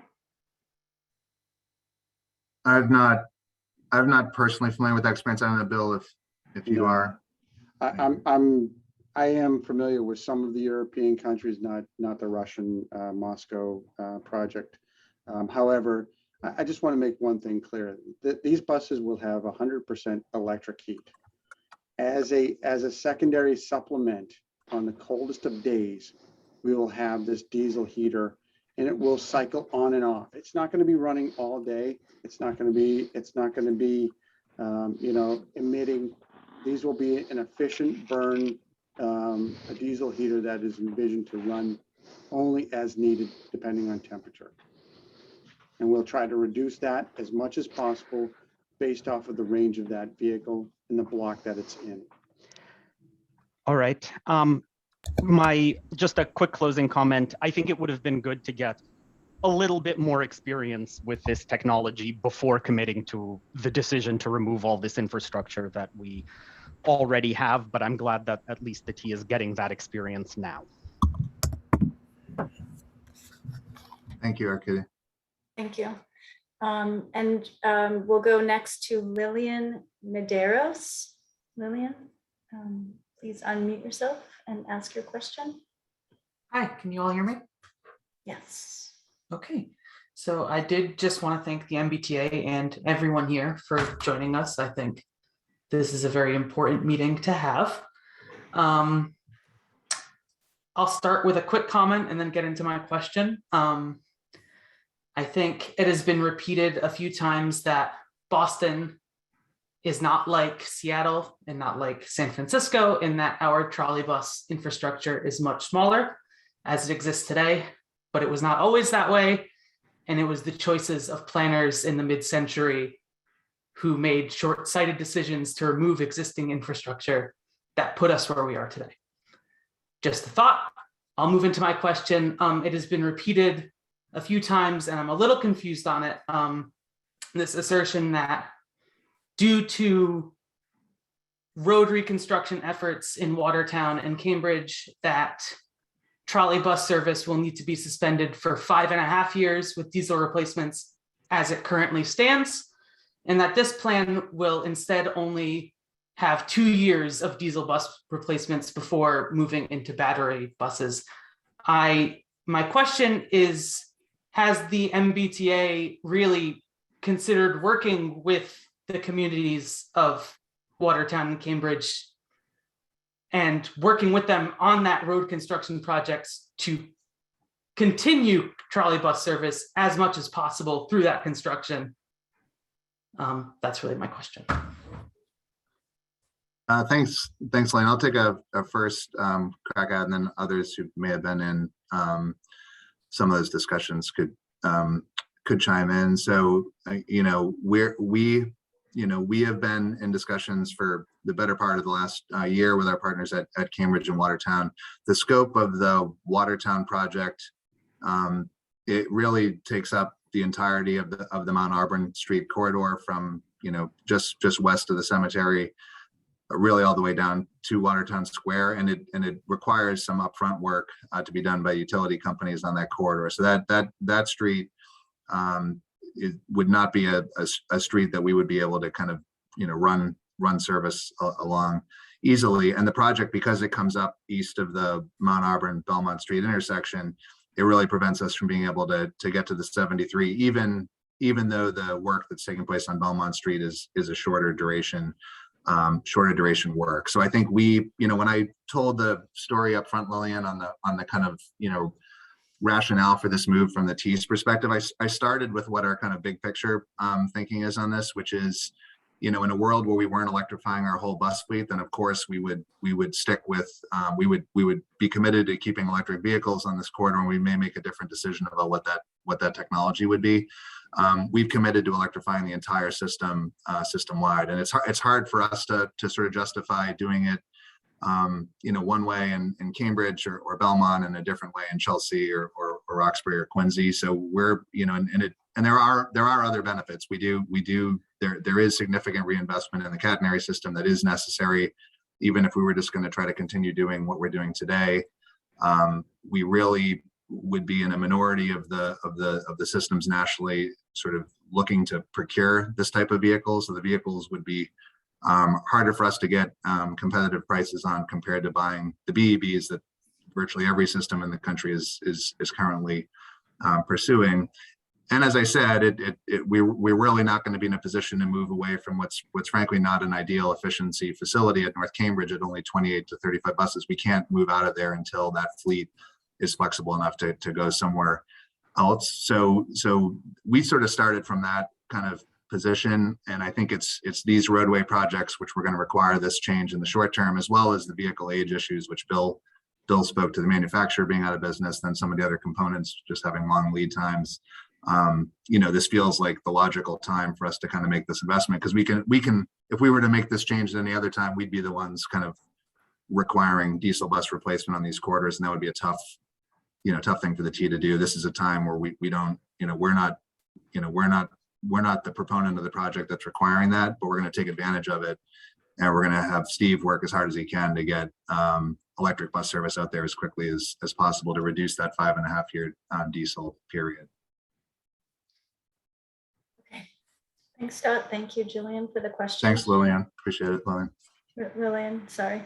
Okay, we're going to go to a question on the chat from James Wang, and Jay Flynn also it has a similar question about the RFP for the battery electric buses, and wondering if the RFP is out yet, and whether how that timeline is going to coincide with the opening of North Cambridge.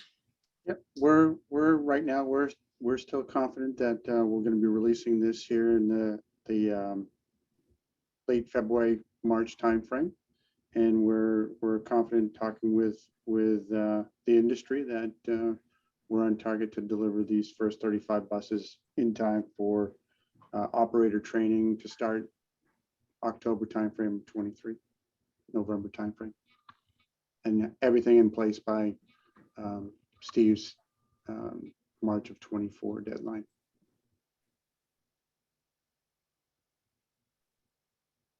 Great, thank you. And the next question is from Eric M. And it's more of a comment about battery assisted buses.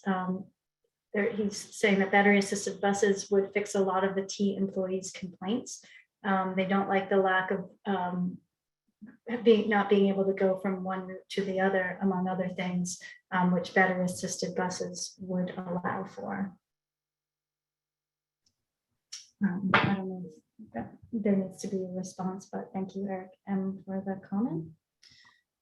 And I'll now go to John McDougall, who has raised his hand. Thank you. I have three different questions. First of all, thank you for all the stuff and the elected officials for joining us and all this huge amount of very helpful information. My first question has to do with the tunnel in Harvard Square. How will the T maintain accessibility, particularly in light of Americans with Disabilities Act requirements, the 73 and 71 buses in the tunnel? And also related to that, how will the T maintain air quality when they have diesel buses running in this interim 2-year period in that tunnel? Second, unrelated question, but important one maybe for many of us, there has been, of course, a pilot project involving BEBs, but as far as I know, the results of that project have not been made public. Are there plans to make especially maybe the technical performance information public? And then a third, also unrelated but important question about financing. As we know, there is money that will become available from the federal infrastructure law. And hopefully if we get Build Back Better also passed by Congress, there'll be some additional funds over and above what the state will provide. And is the T getting itself ready with both the bus acquisition plans and also plans for the facilities in Arborway and Quincy and elsewhere to take advantage of that and have the relevant sort of state matching documents ready so that we'll be in a position to get competitive grants from the IIJA and possibly also from Build Back Better?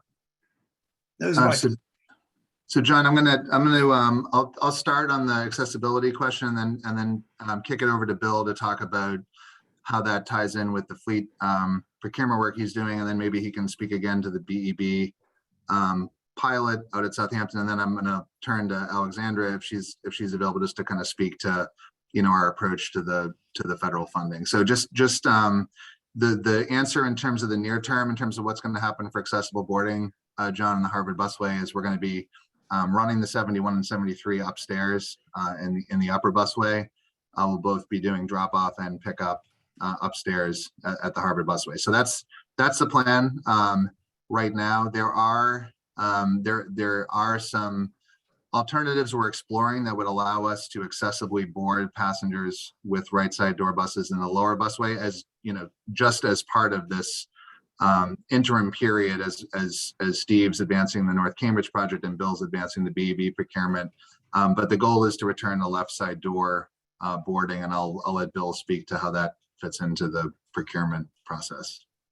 Yeah, thank you. Great question. We are anticipating that we are including the left-hand door as an option within the battery electric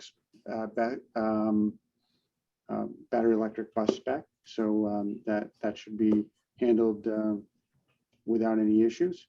It will also be ADA accessible. It won't have a bridge plate. It will utilize a wheelchair ramp. You're on mute. Yeah, I didn't know, but I know John John may have been late to arrive, or if I don't know if John had a question about the BEB pilot fleet and information on that performance. I know you covered that earlier. Oh, yeah. Apologies. Yeah. So it wasn't anticipated to be released, but I'm sure there is something that we can put on our portal and work with Scott to get it downloaded on our portal. And Alexandra, do you want to speak to the federal funding opportunities? Yeah, sure. So John, thanks for that question. There are a number of really exciting opportunities coming out of the recent legislation. And so one of the reasons that we're so excited that we have the opportunity to really accelerate design on a facility like Arborway, and as I mentioned, the groundbreaking on Quincy a couple of days ago, or yesterday, feels like a couple of days ago, is because we can then are better positioned to take advantage of some of those funding opportunities. I think there's a NOFO out right now, and there's likely a few more to come down the pike, and we're in a really great position to illustrate how our facility and our strategy around electrification is really reflecting the priorities out of the federal government for accelerating equity benefits and accelerating decarbonization. And so we are on the lookout for those and positioning ourselves to apply.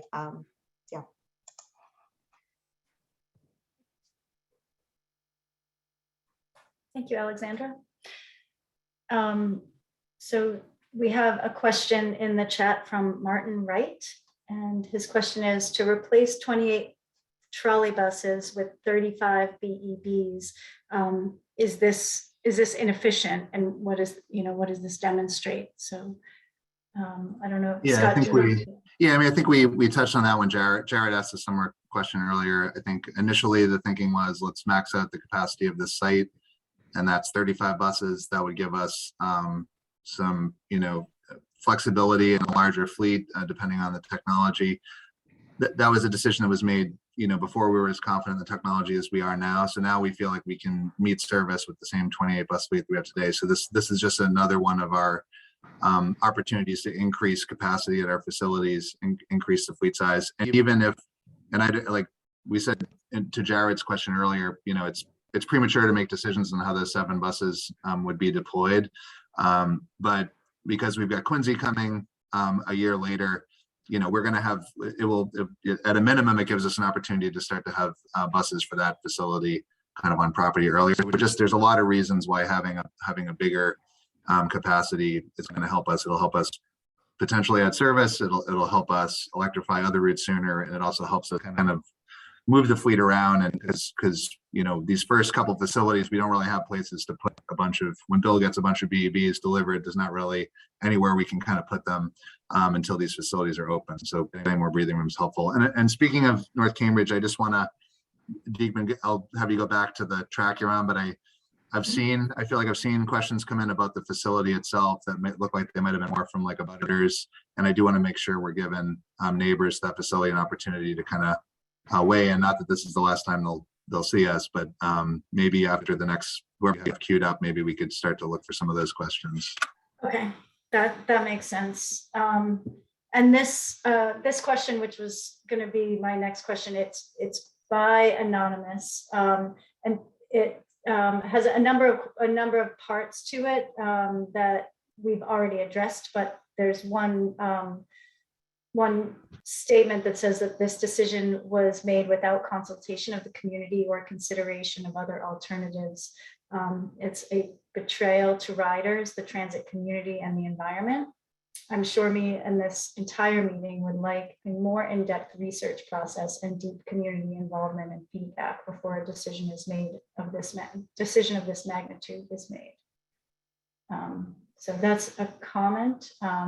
They just want to make sure that gets represented. Thank you. And we can go, let's see. So I think I will just go to the raised hands, and I see James Wang and Sam Deutsch raising hands, but since I've already asked questions from them, I'm going to go to Vina, who I will ask to unmute. Hi, good evening, everyone. And thank you so much to the MBTA staff for all the information that they shared earlier on, and for all the work that you've been doing on, electrification of the bus fleet. I just wanted to amplify some of the earlier comments to get to 100% electrification on a faster timeline, especially considering that once buses are bought, they're going to be in service for 14 years. And we do have that opportunity to get more electric buses for Quincy, because it's going to be starting with just 45 electric buses when it opens. So would definitely request the MBTA to consider that. And my question actually is regarding an overall electrification plan. Does it consider en-route charging to increase cold weather performance of buses? Because that is one concern that has kept coming up. So just wanted to check whether en-route charging is being considered. And the second comment that we just heard was that diesel heaters would be used only as needed on maybe extremely cold days or hot days. So I was just wondering whether MBTA plans to track that data and share that out publicly in terms of when diesel heaters are being used. Thanks, Vina. for coming tonight and for the comments and the questions. Yeah, so en route charging is a part of the plan. We have done analysis on the North Cambridge routes and the Quincy routes that suggests we can electrify these routes. We can run them and meet service without having to rely on en route charging as part of that strategy. That's just a function of both the size of these facilities and the nature, the size of the bus fleets, and then the nature of the service we run out of them. Once we get to Arborway, we're kind of in a different category of service. We have a lot of our highest ridership bus routes, a lot of routes that are out on the street for much longer periods of time. And as Alexandra kind of walked us through, the plan is to pull in even more high ridership routes into this facility to electrify them. So we know en route charging is going to need to be a feature no later than when the Arborway facility opens. But I think that just two other things I would say on it. This is a big change for the T, and it's going to be a big change for our maintenance teams and our operators and our schedulers and really all of us. And we think having these first two facilities be places where we can kind of mimic today's operations as closely as possible, where operators are returning a bus to a depot to get fueled up. This will operate in a very similar way with charging at the depot, rather than having operators kind of have to change up what they're doing and be charging buses en route. We think that's a better way to start the transition. And then by the time we get to Arborway, we'll have had an experience to kind of make that, start that culture shift. And we won't be adding another kind of challenging factor. And I think, we hear you, Vina, on the desire for us to move as quickly as we can. And we think we're doing that. We didn't want to start this journey needing a lot of en route charging opportunities to be in place in order for us to be able to operate in 24, 25 like that, because those things, they may not seem as challenging or as complex as a bus facility is to build, or a vehicle procurement, but they're not easy projects to kind of drop down even on our own property. Never mind if we had to do it in like Watertown Square or somewhere out that's not in our control. So I think that's something that's going to take a little bit of lead time to get there. We just didn't want to put ourselves in a position where we couldn't, Steve did his job, Bill did his job, and then we couldn't meet service because we needed to get 6 or 7 of these things put in. But it's definitely a part of the plan going forward. And I guess I don't know, Bill, do you want to speak to what in terms of like data availability and reporting? And that's all to be defined when we go out for our when we get a bus manufacturer online, and we will have that communications with the vehicle to support us with multiple different parameters, and getting time of run time of the auxiliary heater. Yeah, I wouldn't see that as being a very difficult stretch. Thank you both. And so Nancy Bjornson, I see that you have a question about noise of the yard, and I also see that you have your hand raised. So I will unmute you, and you can ask your question. Hi. Can you hear me? Great. Yes. Nancy, we can hear you. I am in a butter, and I am concerned about going from the current buses to diesel buses. If that's my understanding, that will happen until construction starts, and then construction is finalized, and then in the spring of, I guess, 2024 is when the hybrid buses will start. So in between that time, it sounds like next month we're going to be going from the current buses to diesel buses.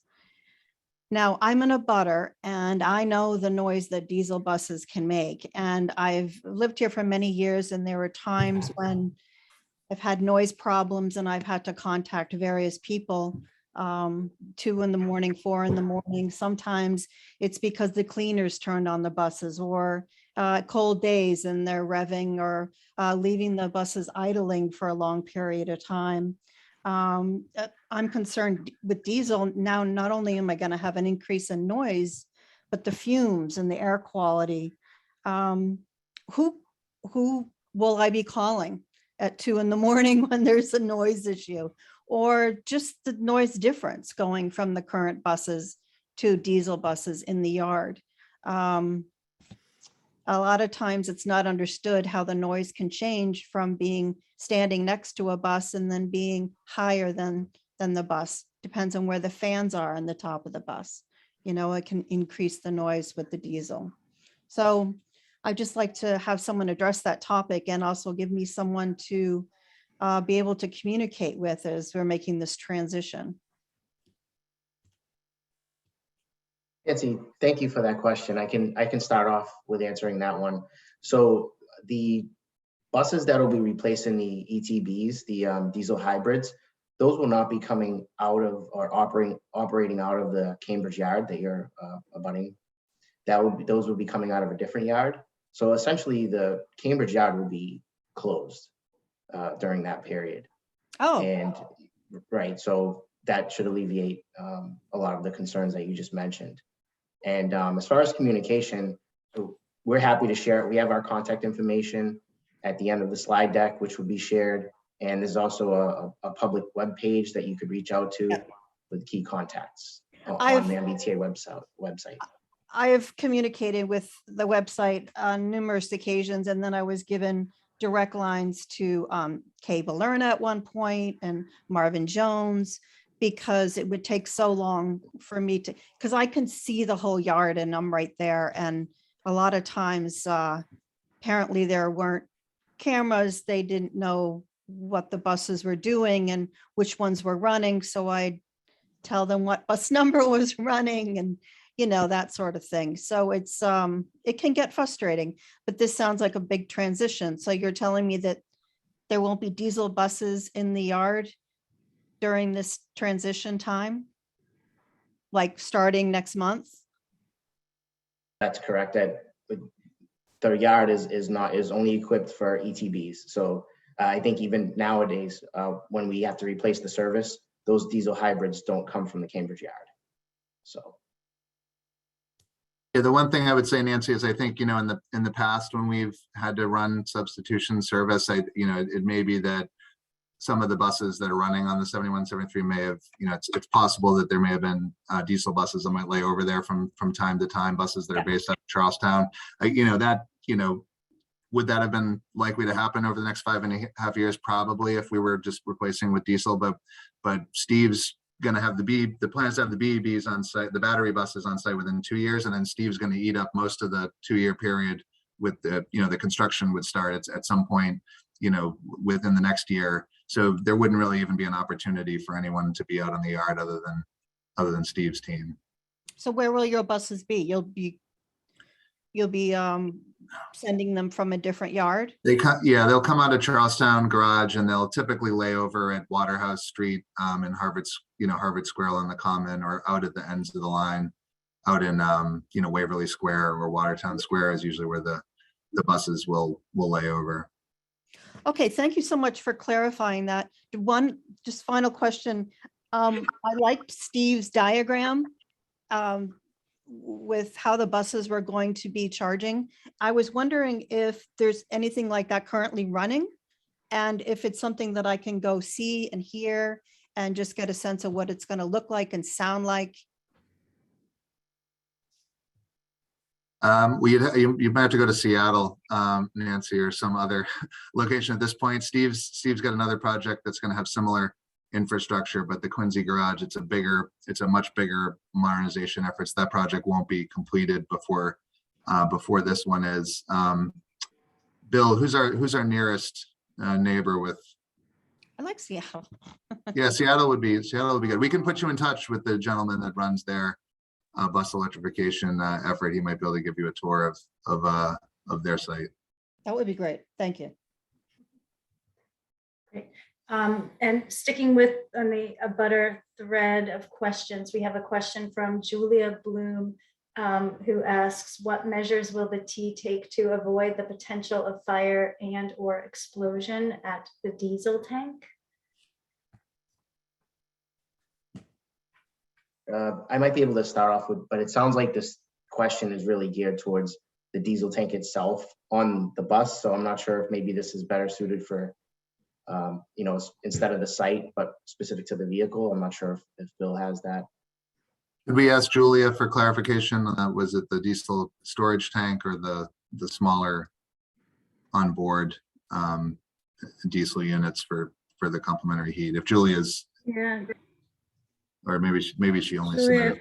Okay. yeah, if you're here, can you unmute yourself? Let's see. See if I can. Yeah, I guess we could just answer both. Yeah, I guess, I think, Steve, yeah. if you want to, Steve, you want to speak about the tank, and maybe Bill. Sure.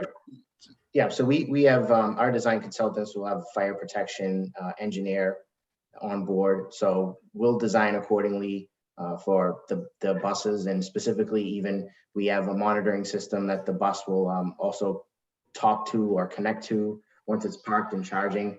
There's a charge management system that also is able to read data that comes from the bus. But I also would imagine that even the diesel tank is nothing different than a diesel fuel tank on any other vehicle that is on the streets. So I can pass that to the vehicle experts and see if they want to elaborate on that. Thank you, Steve. Yes. As we all know, that diesel is not as explosive as gasoline. So we really don't have to worry about the explosion portion of it, but we do have to worry about obviously the spread of a fire. And on board the vehicle, it will have a fire suppression system that will be isolated and monitoring the proximity around the diesel heater. We're more concerned with a diesel heater because the diesel tank would, that'd be a secondary source of where it would start at the heater. So that's where we would initiate that. Thanks. Yeah, thanks for that question, Julia. And I noticed, I don't know if it's because we're losing attendees or what, but Senator Brownsberger's image moved into my screen here. So I don't know if that's because he was looking to make a comment, or if he just kind of randomly came on here. Senator, did you want to make a comment, or he may be on another call. All right, Deepa, back to you. Okay. Yep. No worries. I guess another question along the same veins from Joyce Levine, asking how safe this is going to be for the neighborhoods, particularly for buildings next to the bus station. So I'm assuming she means how safe are the battery electric buses going to be? But Joyce, if you want to clarify your question, you may unmute yourself.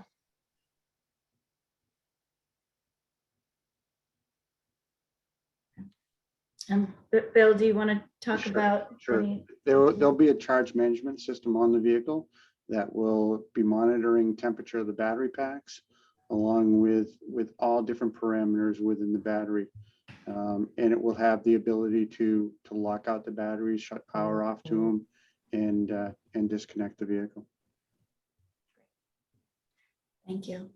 And I will go to the next raised hand, Michael Brandon. I will ask you to unmute yourself. It looks like you may already be unmuted. Yes, I think I am. This is Michael Brandon. I'm the clerk for the North Cambridge Stabilization Committee, which is the neighborhood organization for the North Cambridge and the facility. I think a couple of our active members may have asked some questions and put some into the chat. And I want to, but first off, thank the T staff for conducting this meeting, and also to the participants for their good questions and comments. What I was going to suggest was our organization holds a monthly open forum about North Cambridge issues. And I would like to invite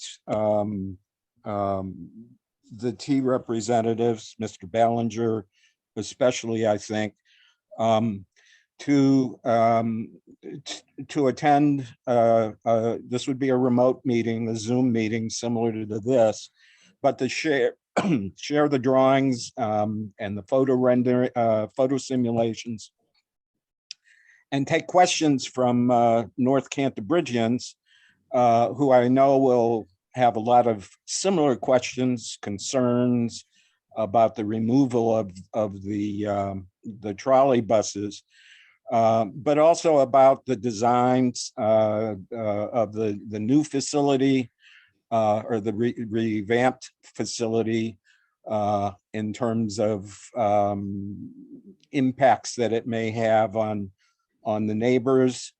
Also, I think I thought I heard that the 35 vehicle plan might not be necessary and be limited to the 28 that are currently there.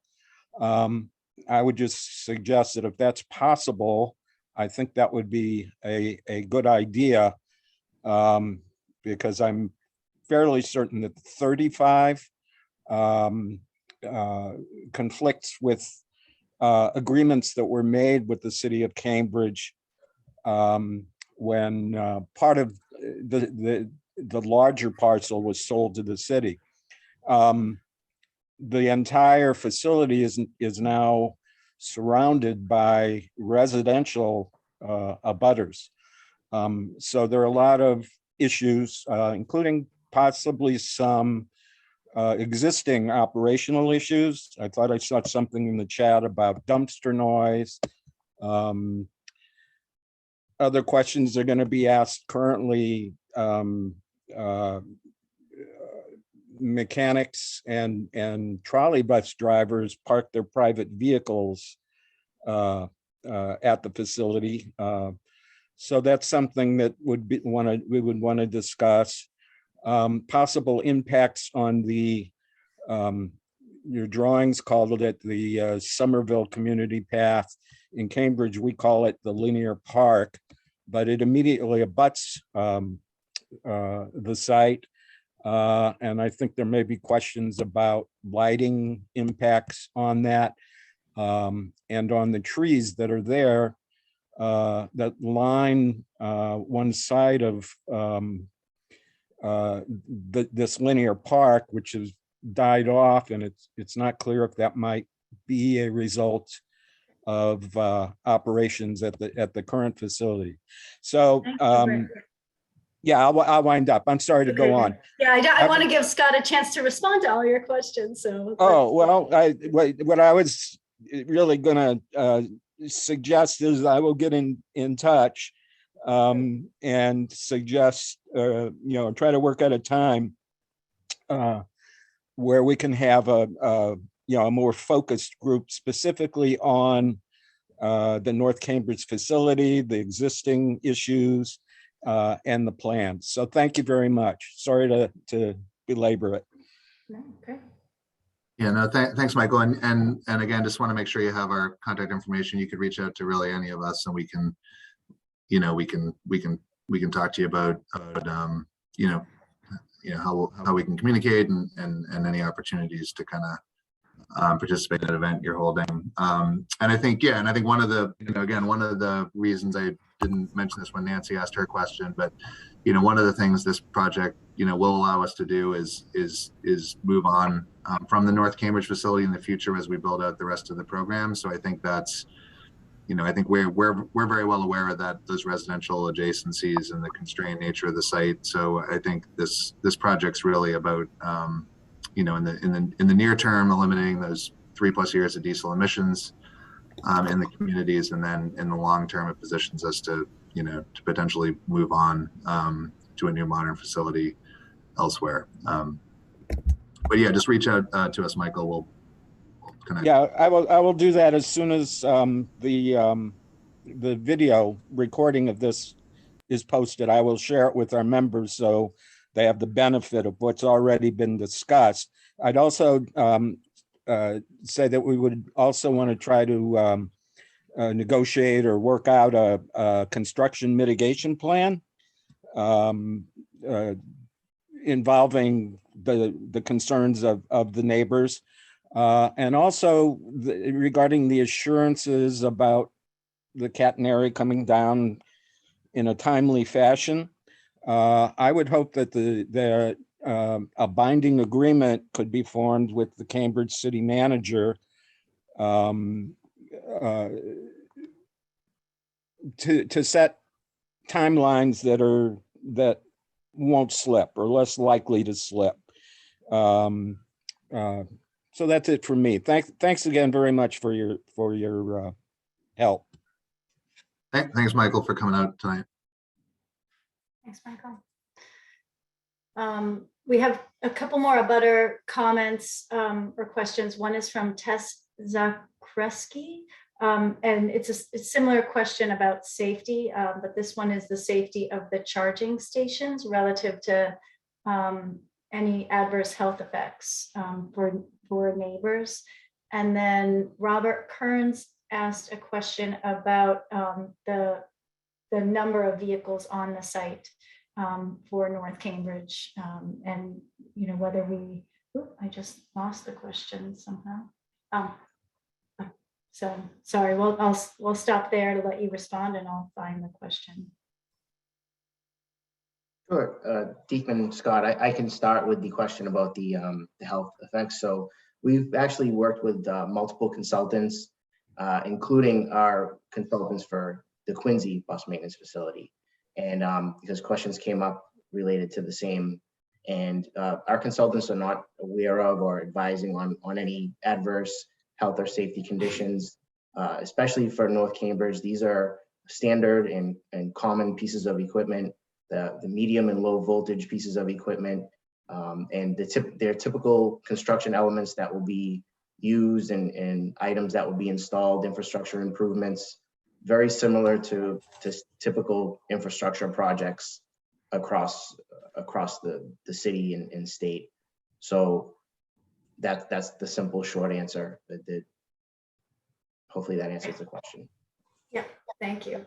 And then Robert Kearns' question, will the new bus garages in North Cambridge and Quincy maximize the number of buses on the site? They know from the past that Quincy meeting that there were concerns from some abutters on the number of vehicles, but they understand that the T would be looking to maximize service.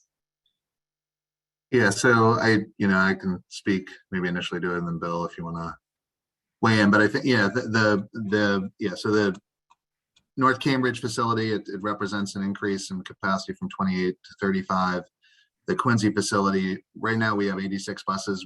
Around 86 buses we operate out of our existing Quincy facility on Hancock Street. So the facility that Alexander spoke to earlier, and Steve's overseeing the design on, is going to allow us to accommodate up to 120 buses out of Quincy. So if you look at the service down in Quincy that we run and the demand for that service, I don't think we're at a point where we would view 120 buses as necessary to meet kind of like demand down there. We've got people that rely on the service down there, good ridership, but not one of the places where we're kind of having trouble meeting the demand with the existing fleet. So the 120 bus capacity there, it's not a guarantee that would get filled immediately as part of the Quincy project. What we are committing to is that as soon as that facility opens, we're going to start populating it with BEVs, so we can quickly get up to a point, within a year and a half, let's say, of opening, where we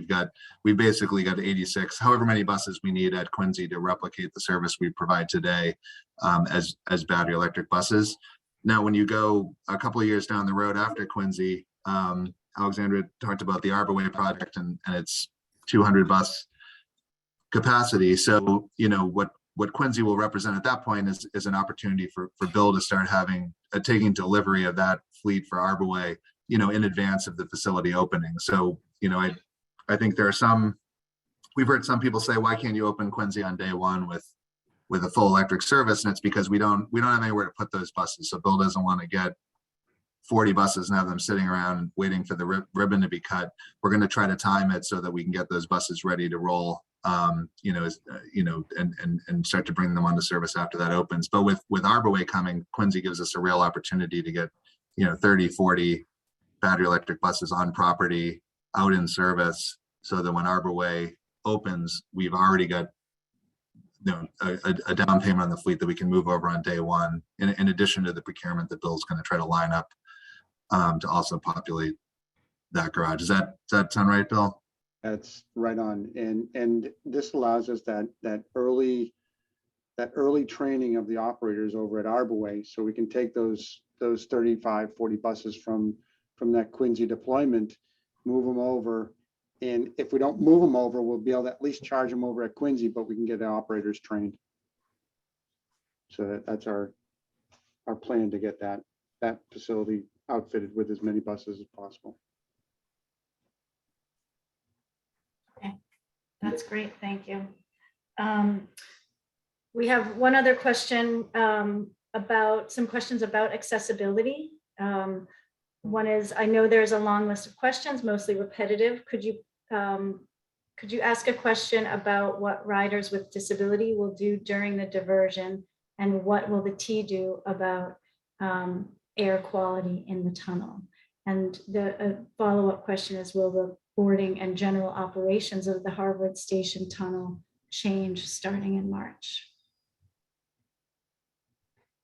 Yeah, so I think we may have already answered that one, but we can answer it again. So yeah, during the diversion and starting in March 13th, the boarding process for the 71 and 73 will change at Harvard Busway. Instead of folks boarding down on the lower busway with a left-hand door bus, they'll be boarding on the upper busway with a right-hand door bus. So there'll still be accessible boarding, just happening upstairs on the upper busway. And that'll be the condition potentially until Bill's battery electric bus procurement that he spoke to earlier, until we get into that contract and the manufacturer is able to deliver a left side door solution for these routes. We may have an interim.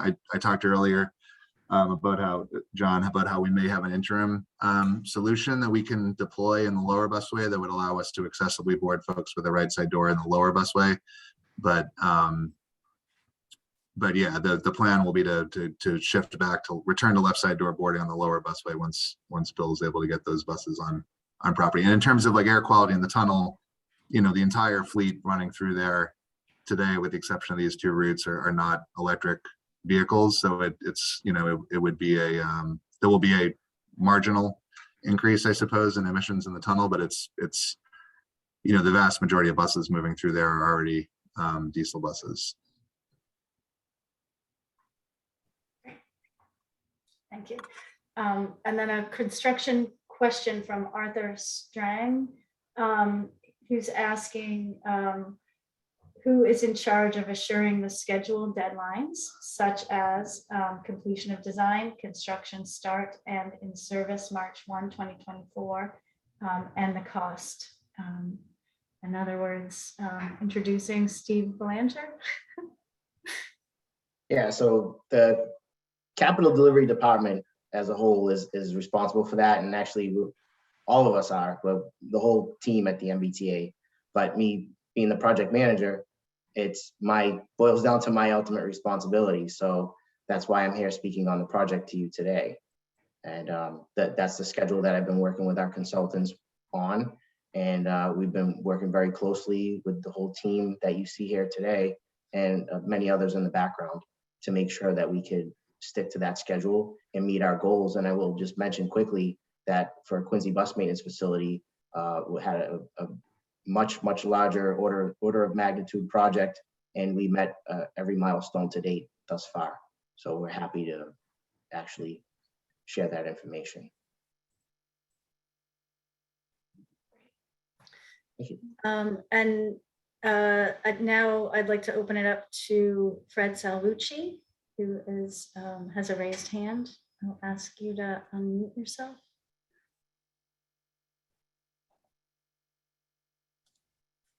Fred, are you able to unmute yourself?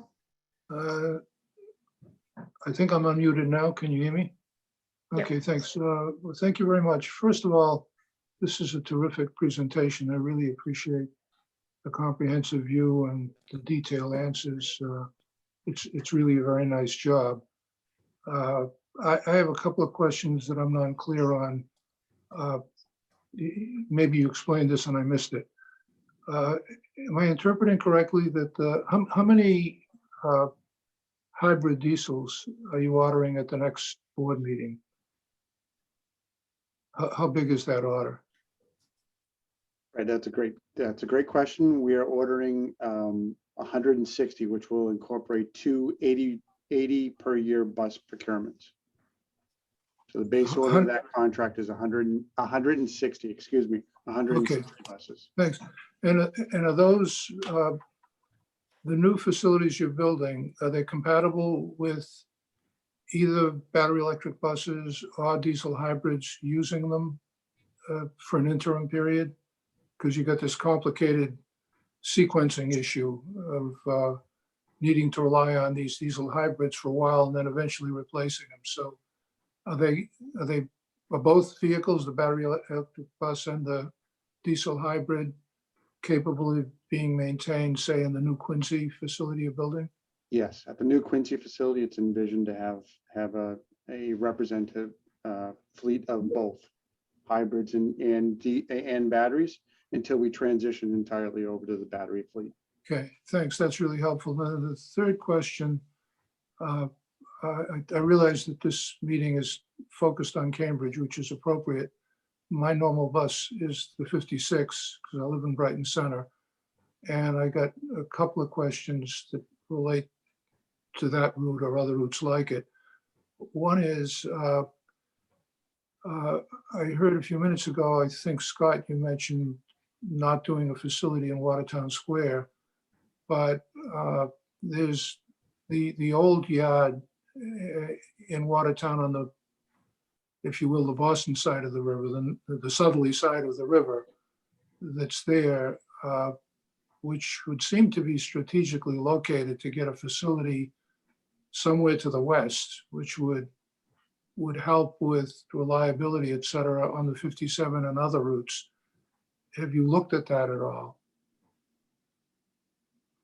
Yes, Secretary Sabachi, we did look at that earlier in the program because we were, I was going to actually have Alexandra jump in to speak to the approach at our, just to kind of finish the answer to your question about the whether a hybrid fleet can fit in a facility with BBs, just to have Alexandra speak to Arborway. I know Bill spoke to Quincy, and then I'll answer the Watertown question. Yeah, so just since Quincy was originally designed sort of at the point of this transition, we envisioned that it can accommodate both hybrids and battery electric buses, but going forward, the facilities will be intended to only have battery electric buses operating out of them, including Arborway. That is the plan for Arborway.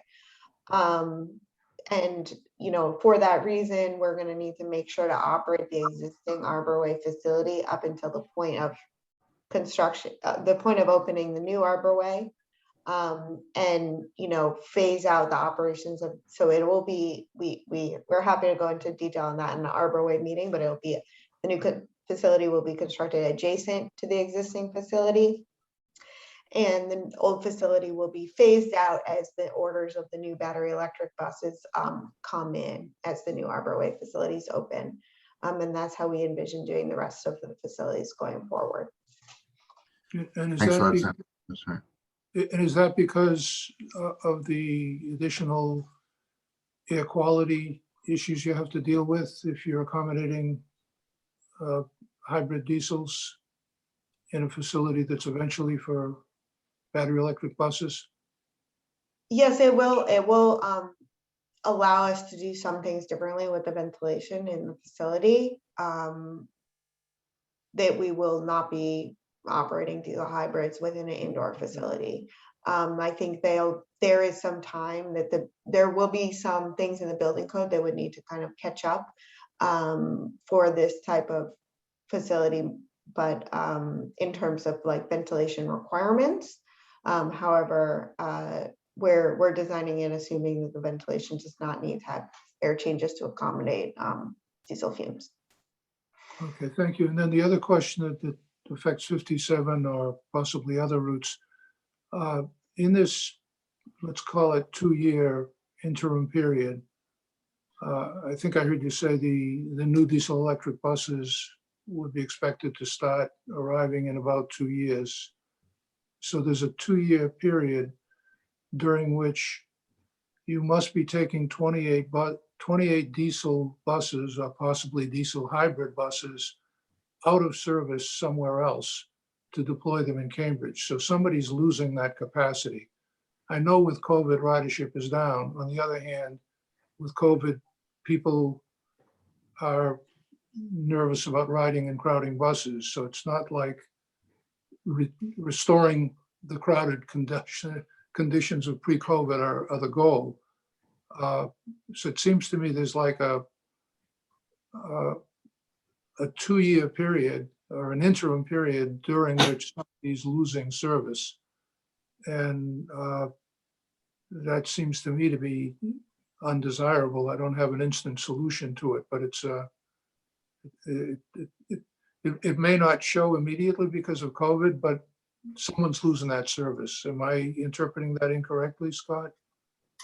So I guess I'll answer, yeah, a couple. So you asked the Watertown Yard question earlier, which I didn't want to not get back to. And yeah, we did look at that site to see if we could build a new North Cambridge there essentially and kind of build new while we were running out of the existing facility. And the determination was made that due to the shape and the acreage there, it doesn't really get us the sort of capacity increase that we would want if we were going to make the investment in like a really new modern electric facility. That's why we opted for this retrofit that will allow us to align the fleet at North Cambridge with the rest of our battery fleet, which will over time allow us to fold those routes into a new larger facility. To your question about losing service, so it's 28 buses out of North Cambridge today. The peak pullout is a bit lower. I think it's 20. Alexandra can correct me if I'm wrong. I think it's like 21 or 22, somewhere around there is what the peak pullout is today out of that facility. So we're looking at that would be the fleet size we'd have to pull over from Charlestown. And yeah, we don't have our service planning team here. Bill, you may be able to speak to kind of vehicle availability, but I think it won't be easy, but I think it's something that we're hoping that due to the factors you mentioned, Fred, we might be able to, manage over a short duration. Bill, did you want to? Sure. As part of our fleet, we do have for activities such as this, we do retain some of our older fleets as contingency fleets. So they're ready and available to serve the need in the event that we have this, an unexpected diversion or something of this magnitude. Yeah, and the 21, 22 like peak pullout, that's what we based our modeling on for the North Cambridge service. I think for the reasons you mentioned, Fred, even in those routes have also been impacted by COVID, and I think our pullout there is a little bit lower as well. So hopefully we won't be pulling. We won't be leaning too much on any Charlestown routes to provide this service. Yeah, but less service is less service. It means less frequency. It means more crowding. But you answered the question. The last thing, and thank you very much for the comprehensive view again. From the way I'm hearing this, the 2 roadway projects are really driving this decision in terms of its timing, and it's affecting a lot of it. Shouldn't the 2 roadway projects be paying for 28 buses since they're forcing this on the system? I know MassDOT is all one big happy family, but on the other hand, transferring money out of highway budgets into transit has been a good practice in the Commonwealth for a long time. And it seems to me this is really being driven by the 2 roadway projects in terms of its timing. It may be something you ultimately want to do, but you haven't really got all the bugs out of the battery electric buses yet. There are a lot of questions, good questions that people are asking tonight, and you're providing the best answers you can, but some of this still has to be tested. And the timing of this it seems to be forcing you into a slightly uncomfortable position on this. So I guess I'll start, and then I may turn over to my boss, Eric Studhoff, Chief Engineer. But yeah, I think there were discussions, and certainly the timing of it, because this is something we've signaled that we want to be part of our. This is something we've been signaling as part of our plan. So I think it's not the same as a diesel substitution that might have been happening when Trapello Road was reconstructed or other projects like that, where we're intending to come back with the same service. But I'll let Eric speak because that's above my, definitely above my pay grade, those decisions. Yeah, thanks, Scott, and Secretary, thanks for the question. We've been talking with the state, and the municipalities about their projects and working really closely to try to figure out how everybody can achieve their needs here. Cost sharing is, I think from a 30,000 foot level is easier said than done. Particularly because this is part of what we want to be doing. And so while yes, the exact timing is driven by these projects, and these projects have been, really stressed to try to get the MBTA's alignment with their needs for the construction time that they want to be under, and in real estate, we're partnering with them closely. The state of repair of the overhead catenary infrastructure and the vehicle fleet themselves is also fortuitous timing. So it really is a culmination of three initiatives all coming together in relatively the same space and time. And so it really is a benefit to all parties to collaborate to move this forward in good manner, like we have been doing. And I hope the cities and of Watertown and Cambridge leadership will agree with the sentiment, but we are all pulling in the same direction on this at this point in time. Thank you. Geek Banana, if you see that Senator Brownsberger. Thank you very much. Oh, no. Thank Okay, you. yep. There we go. Thank you, Secretary Salvucci. Thanks. Yep. Senator Ransberger. Go for it. Oh, thank you so much. I just wanted to jump in and say thank you so much for the MBTA, to the MBTA, and to the whole bus operations team, to the engineering team, to everybody who's been working their way through what has been an incredibly difficult process to get to this point of agreement. I'm very aware of some of the things that have been said in the comments and in the questions, but I personally, having heard all of that, very respectful of the MBTA's process here and the conclusions they've reached about what the strategy has to be for them to move forward. Just to pick up on Fred's point, it would have been a really there was zero sentiment on the part of the municipalities that they should start paying the MBTA. They tend to feel they're already paying the MBTA enough, and that was a real non-starter, because the MBTA in fact wanted to charge for the roadway, but that was something that people pushed back on pretty hard. And it wouldn't have just been from MassDOT. It would have been from utilities. It would have been from the municipalities. It would have been kind of an elephant dance of funding that would be hard to do. So I'm glad that the MBTA is moving forward as it is, with not trying to engage in that particular transfer of funds. So again, great thanks to the MBTA's long process on this. A great respect for the process that's gone on. A lot of issues been raised, a lot of issues have been heard, and I'm very appreciative of the place they've gotten to, which is a place of moving forward, and it's so important that we get going. Thank you so much. Thank you, Senator. Thank you. And so the next question is from James Wang, and it's, will North Cambridge still be closed on Sundays? James also has numerous other comments in the chat and his hand raised. So I will ask you to unmute yourself and yes, ask your questions. Hi, so yeah, can you hear me? Yes. Okay, so hi, I'm James. I currently commute on a 71. I just want to begin by I just want to thank the MBTA and everyone here for having this meeting. There will probably be expectation of pushback. I also appreciate all the answers to the questions so far. So the elected leaders from Watertown, Cambridge, and Belmont have said that they would hold you accountable for keeping these routes electric. And the impression I've been getting is that battery electric it's still somewhat of an emerging technology. The 5 current battery electric buses on the Silver Line have not really performed to expectations. The range has been lower than expected.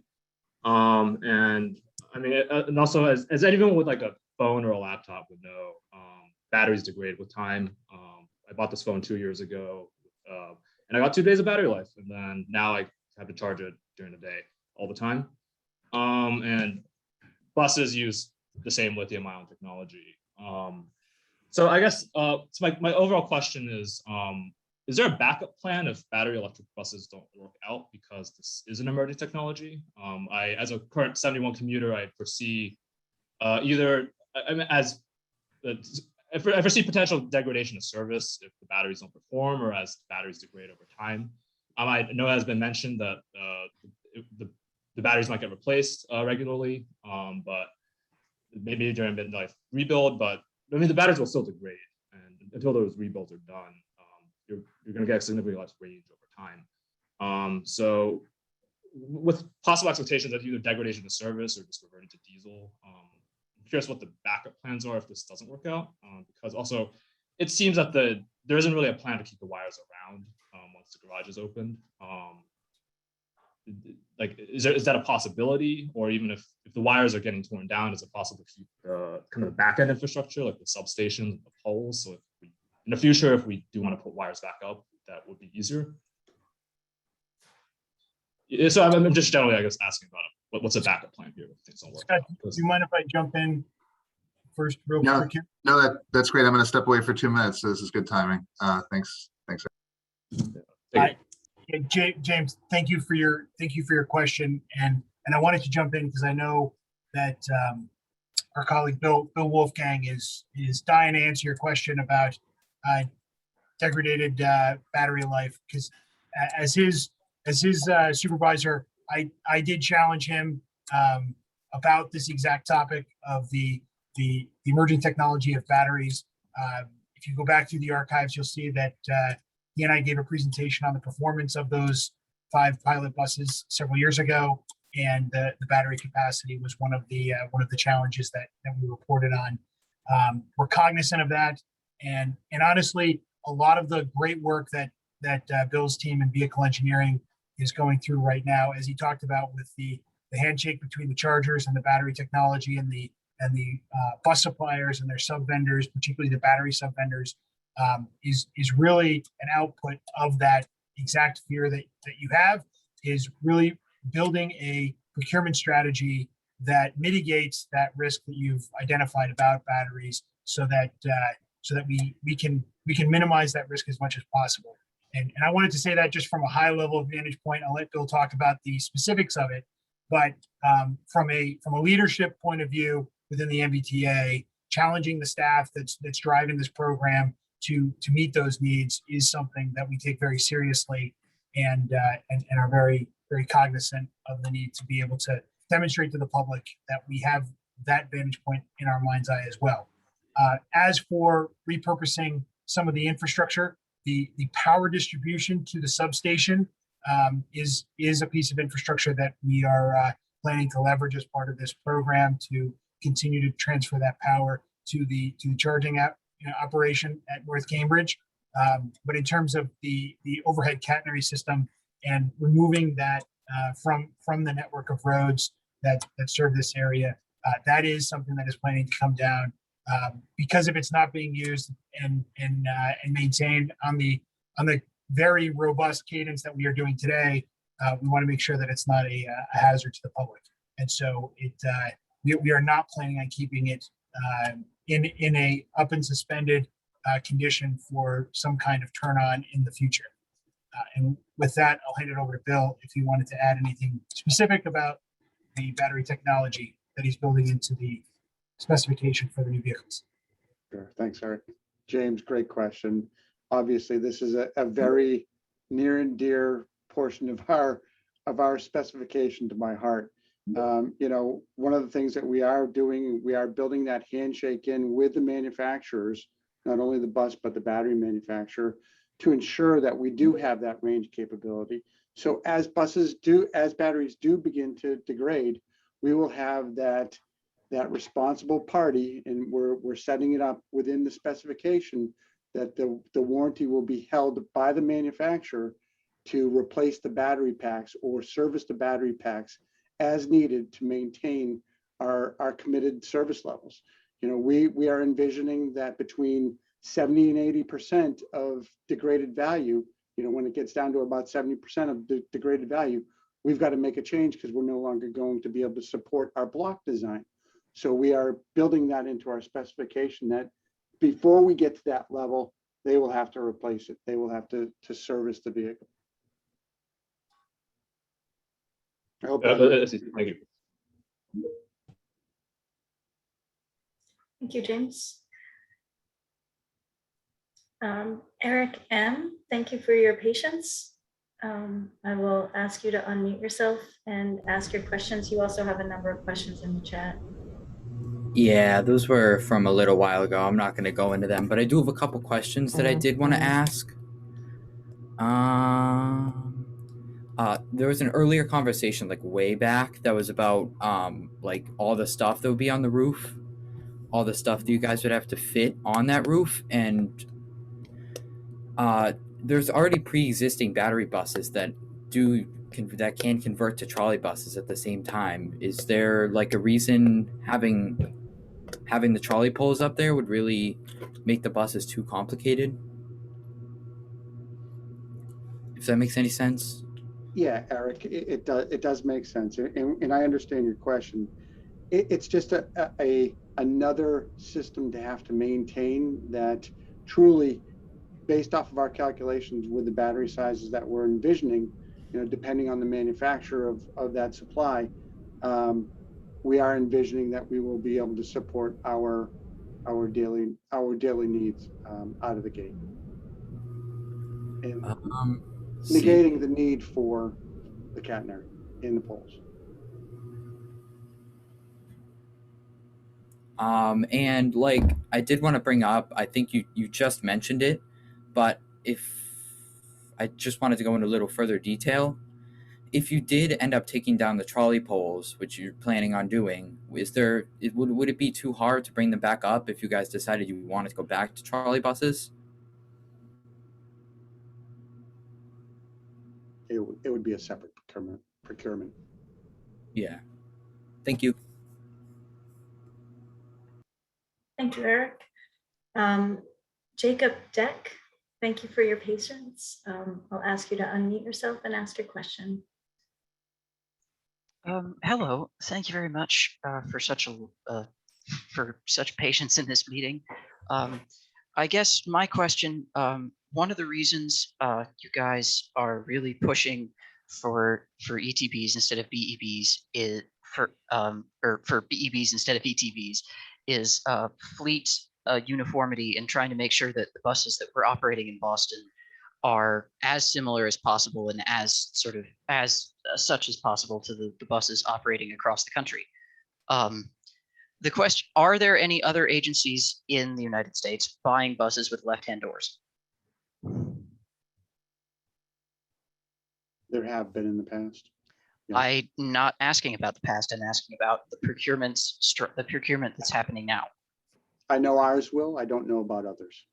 Okay, I guess the question is, if we're already planning to buy a bespoke bus for just our system, why not add poles on it? Because, you know, if the expensive bit of the poles is it's a non-standard piece, like we're already ordering one non-standard piece.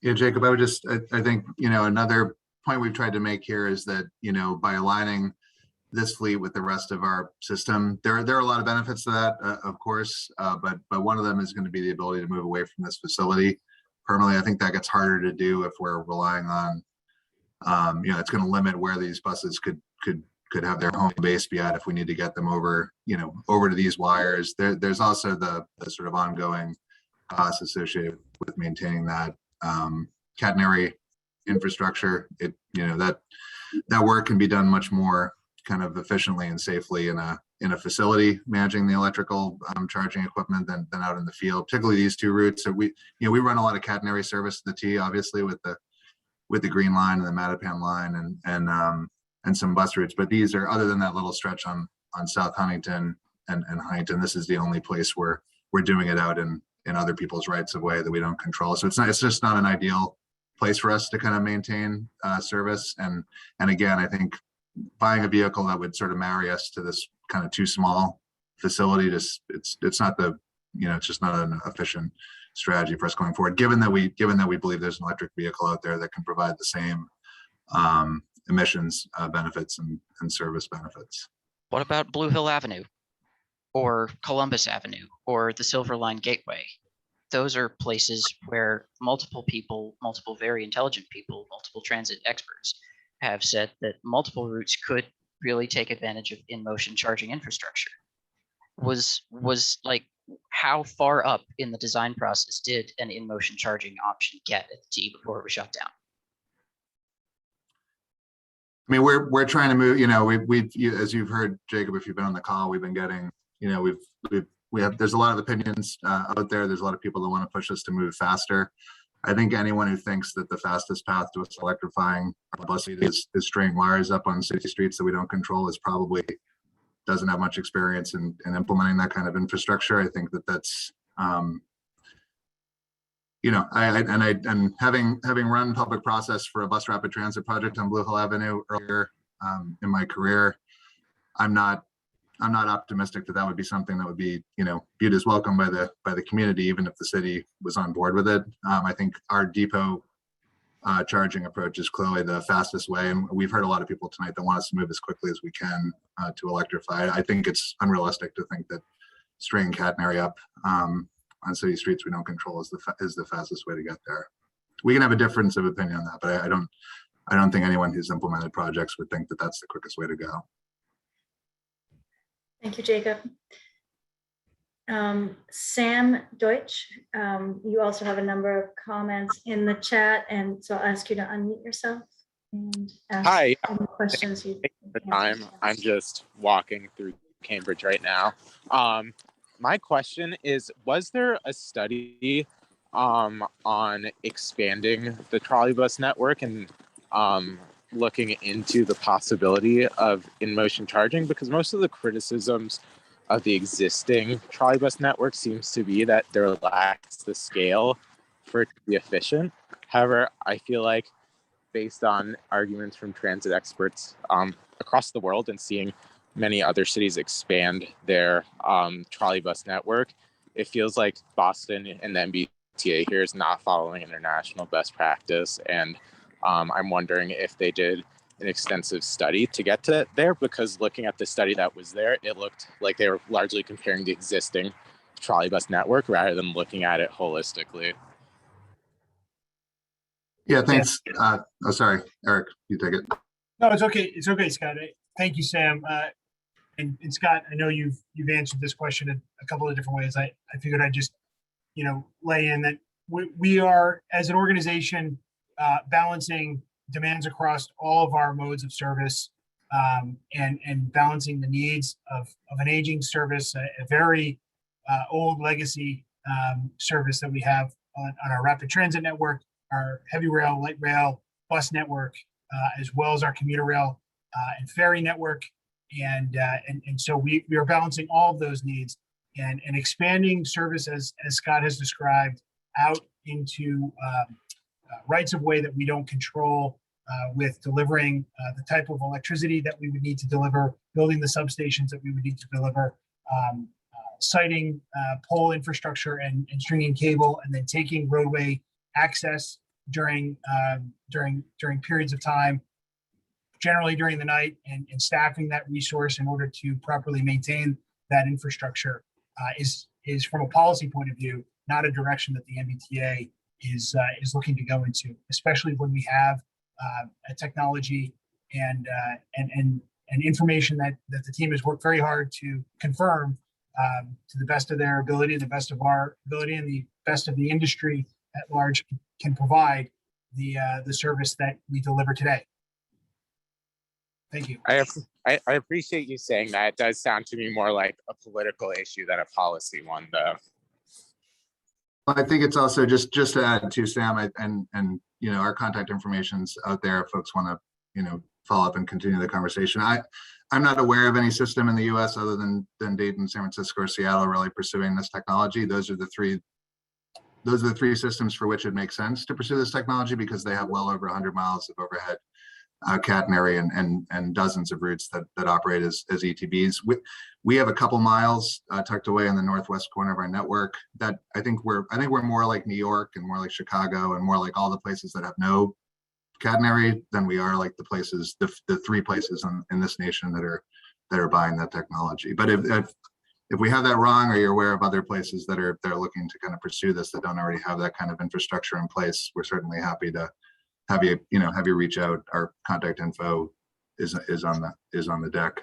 I do want to just in my kids' interest, we definitely like to stay and answer all the questions. I'm hoping we can maybe try to wrap this by 9 if that works for folks, but because we do always have the ability to kind of answer questions that come in an email or other means. Great. So we have a question from Anthony Teal, and it is, how heavy will the battery buses be? Will local roads accommodate them without breaking up prematurely? It's a great question. That's something that we do evaluate on a bus by bus manufacturer's basis. And what we are looking for is that we are not going to infringe about our, one of the things that we've got to worry about is passenger capacity. So we don't want to infringe on that carrying capability of the vehicle.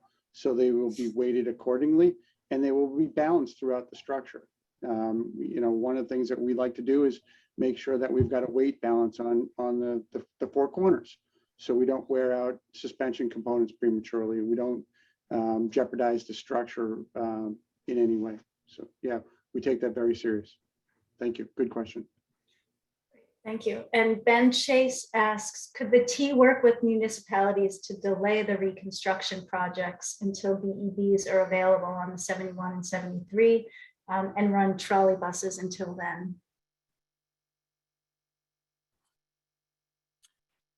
Yeah, and Eric, if you want to jump in that, or maybe even Representative Owens or someone who's an elected official out in those corridors, my sense is there's a lot of urgency around moving those projects. Some of the funding I know associated with at least the Mount Auburn project is sort of time stamped. I see the city engineer from Cambridge, Kathy Watkins, on screen.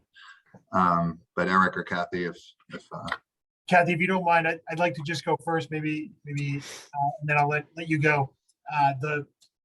The projects along the corridors already, I believe, feel like they are behind schedule because of this coordination and really trying to navigate this partnership between the utilities, the MBTA, the Highway Division of MassDOT, and the municipalities and their desire to get going on their projects. And then, as Scott mentioned, we do know that there is earmarked funding within the STIP and that is associated with these projects, and so it is imperative that these projects get moving forward.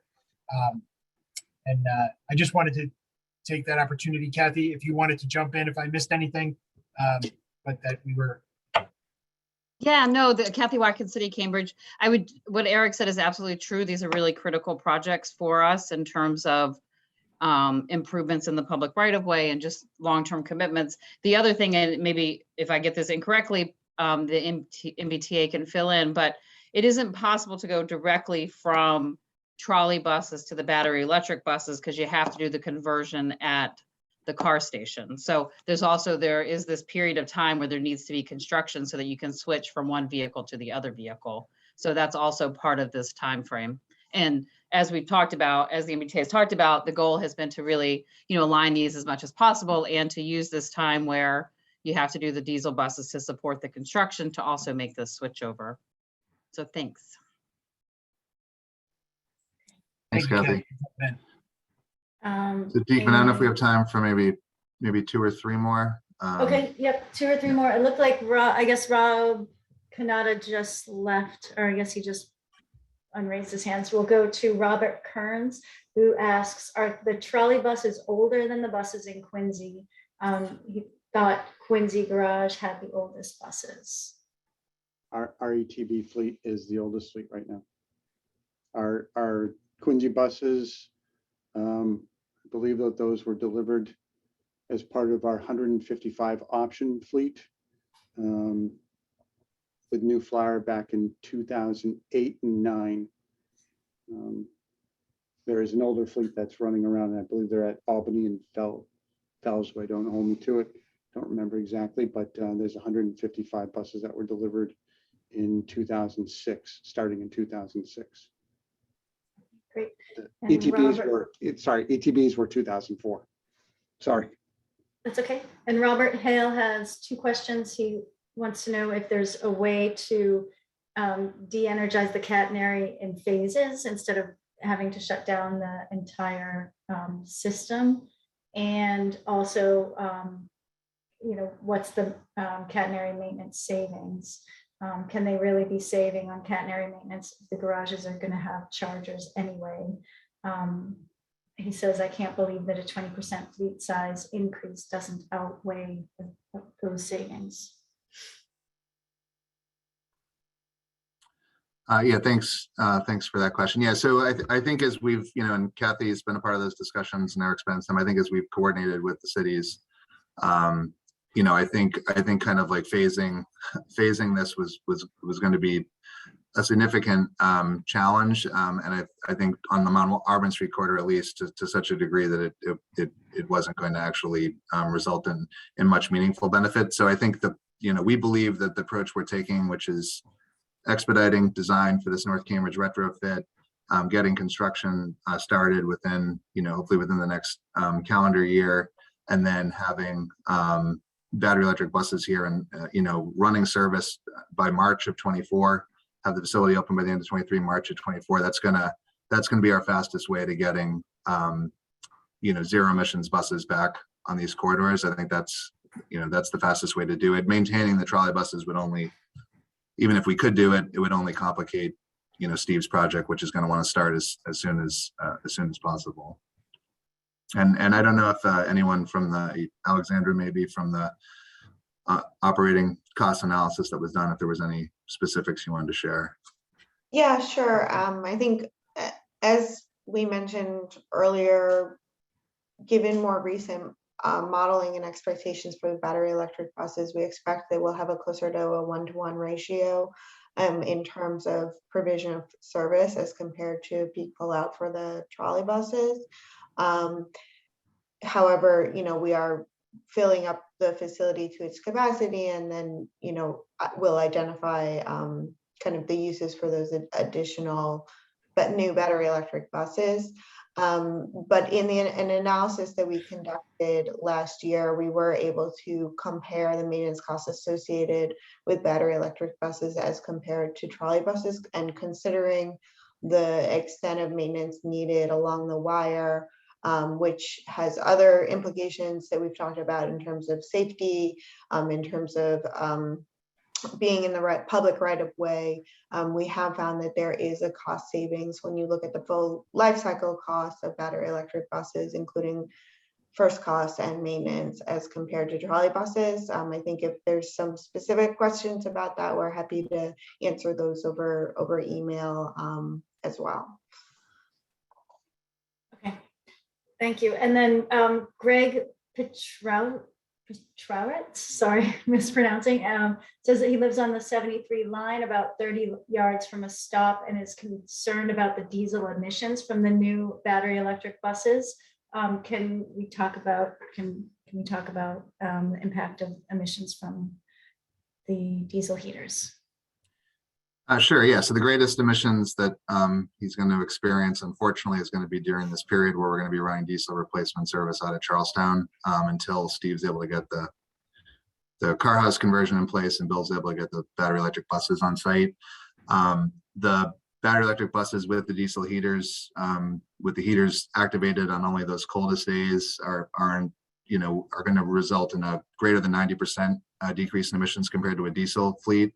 And the percentage escapes me, but it's a significant decrease in emissions even when compared with the current electric trolleybus fleet that runs on the 73, that runs on this route, given the fact that 15 to 18% of the time those electric trolleybuses are pulled for diesel substitution service, just as part of the week by week situation out there. So the emissions, I can't remember the gentleman's name, but the emissions he'll be experiencing out by his house at his stop are going to be significantly reduced compared to what's going to be happening over the next year, and will still be, significantly, reduced compared to what happens on just a week by week, month by month basis with the regular operation. Great. So I think we have one more minute for Rob Kanata. If you want to unmute and quickly ask the last question. Make it a good one, Rob. This is a big this is a big public comment up here. So give us a good close.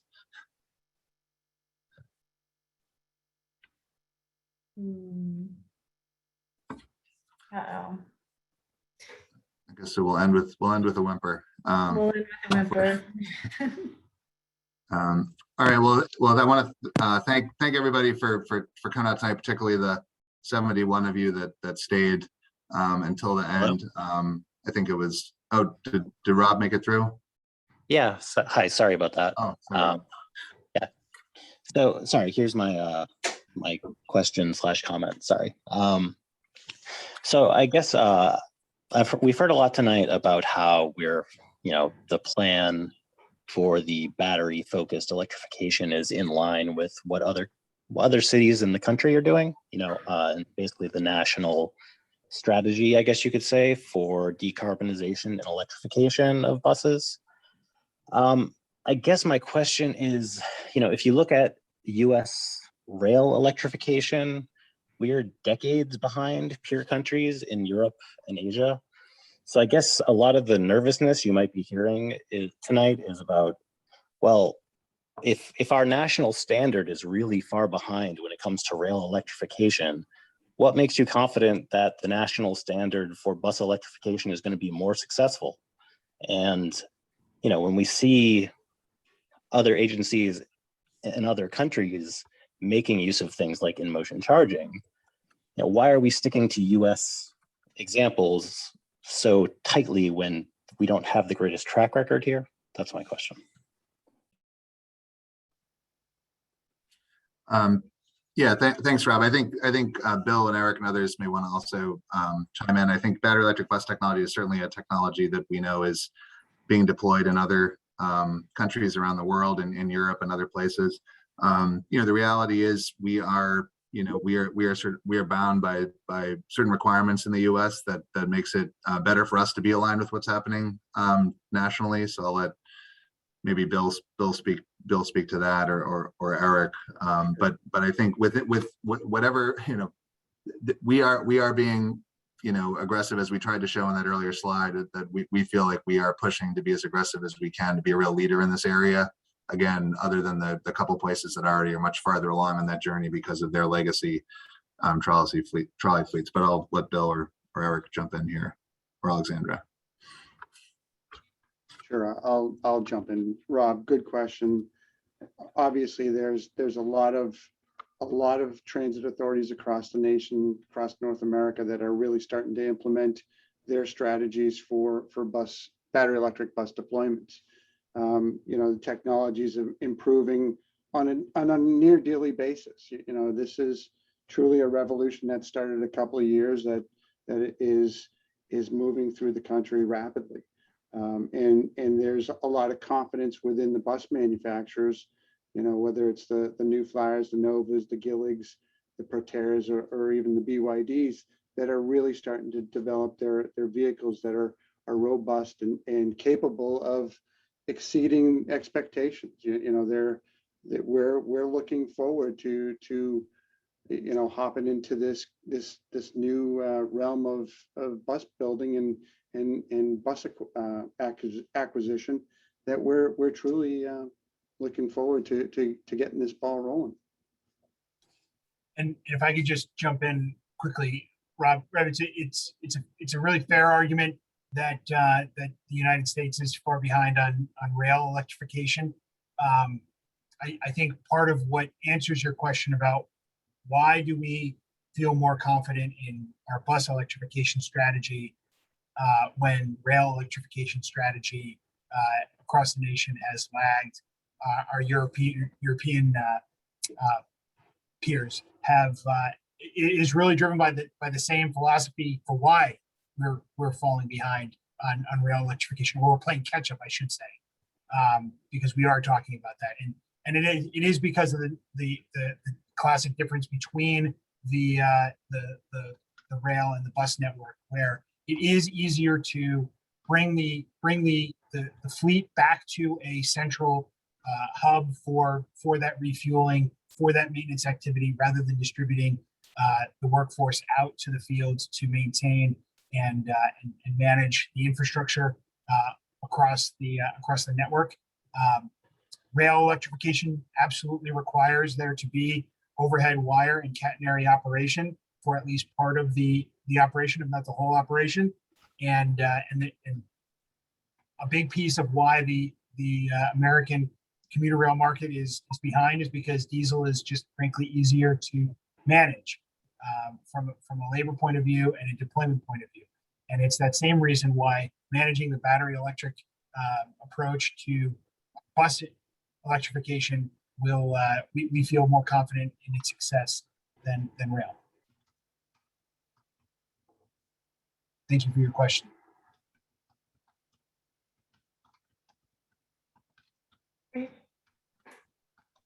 Great. Yeah, thank you everybody for all the great questions tonight. And we had our contact information up there. Briefly, please, yeah, please feel free to reach out to us with any questions. And we'll get this presentation up on our website, including the recording, as soon as we can, hopefully later this week or early next week. But really appreciate the opportunity to speak to all of you, and look forward to seeing you all again the next time. Thank you.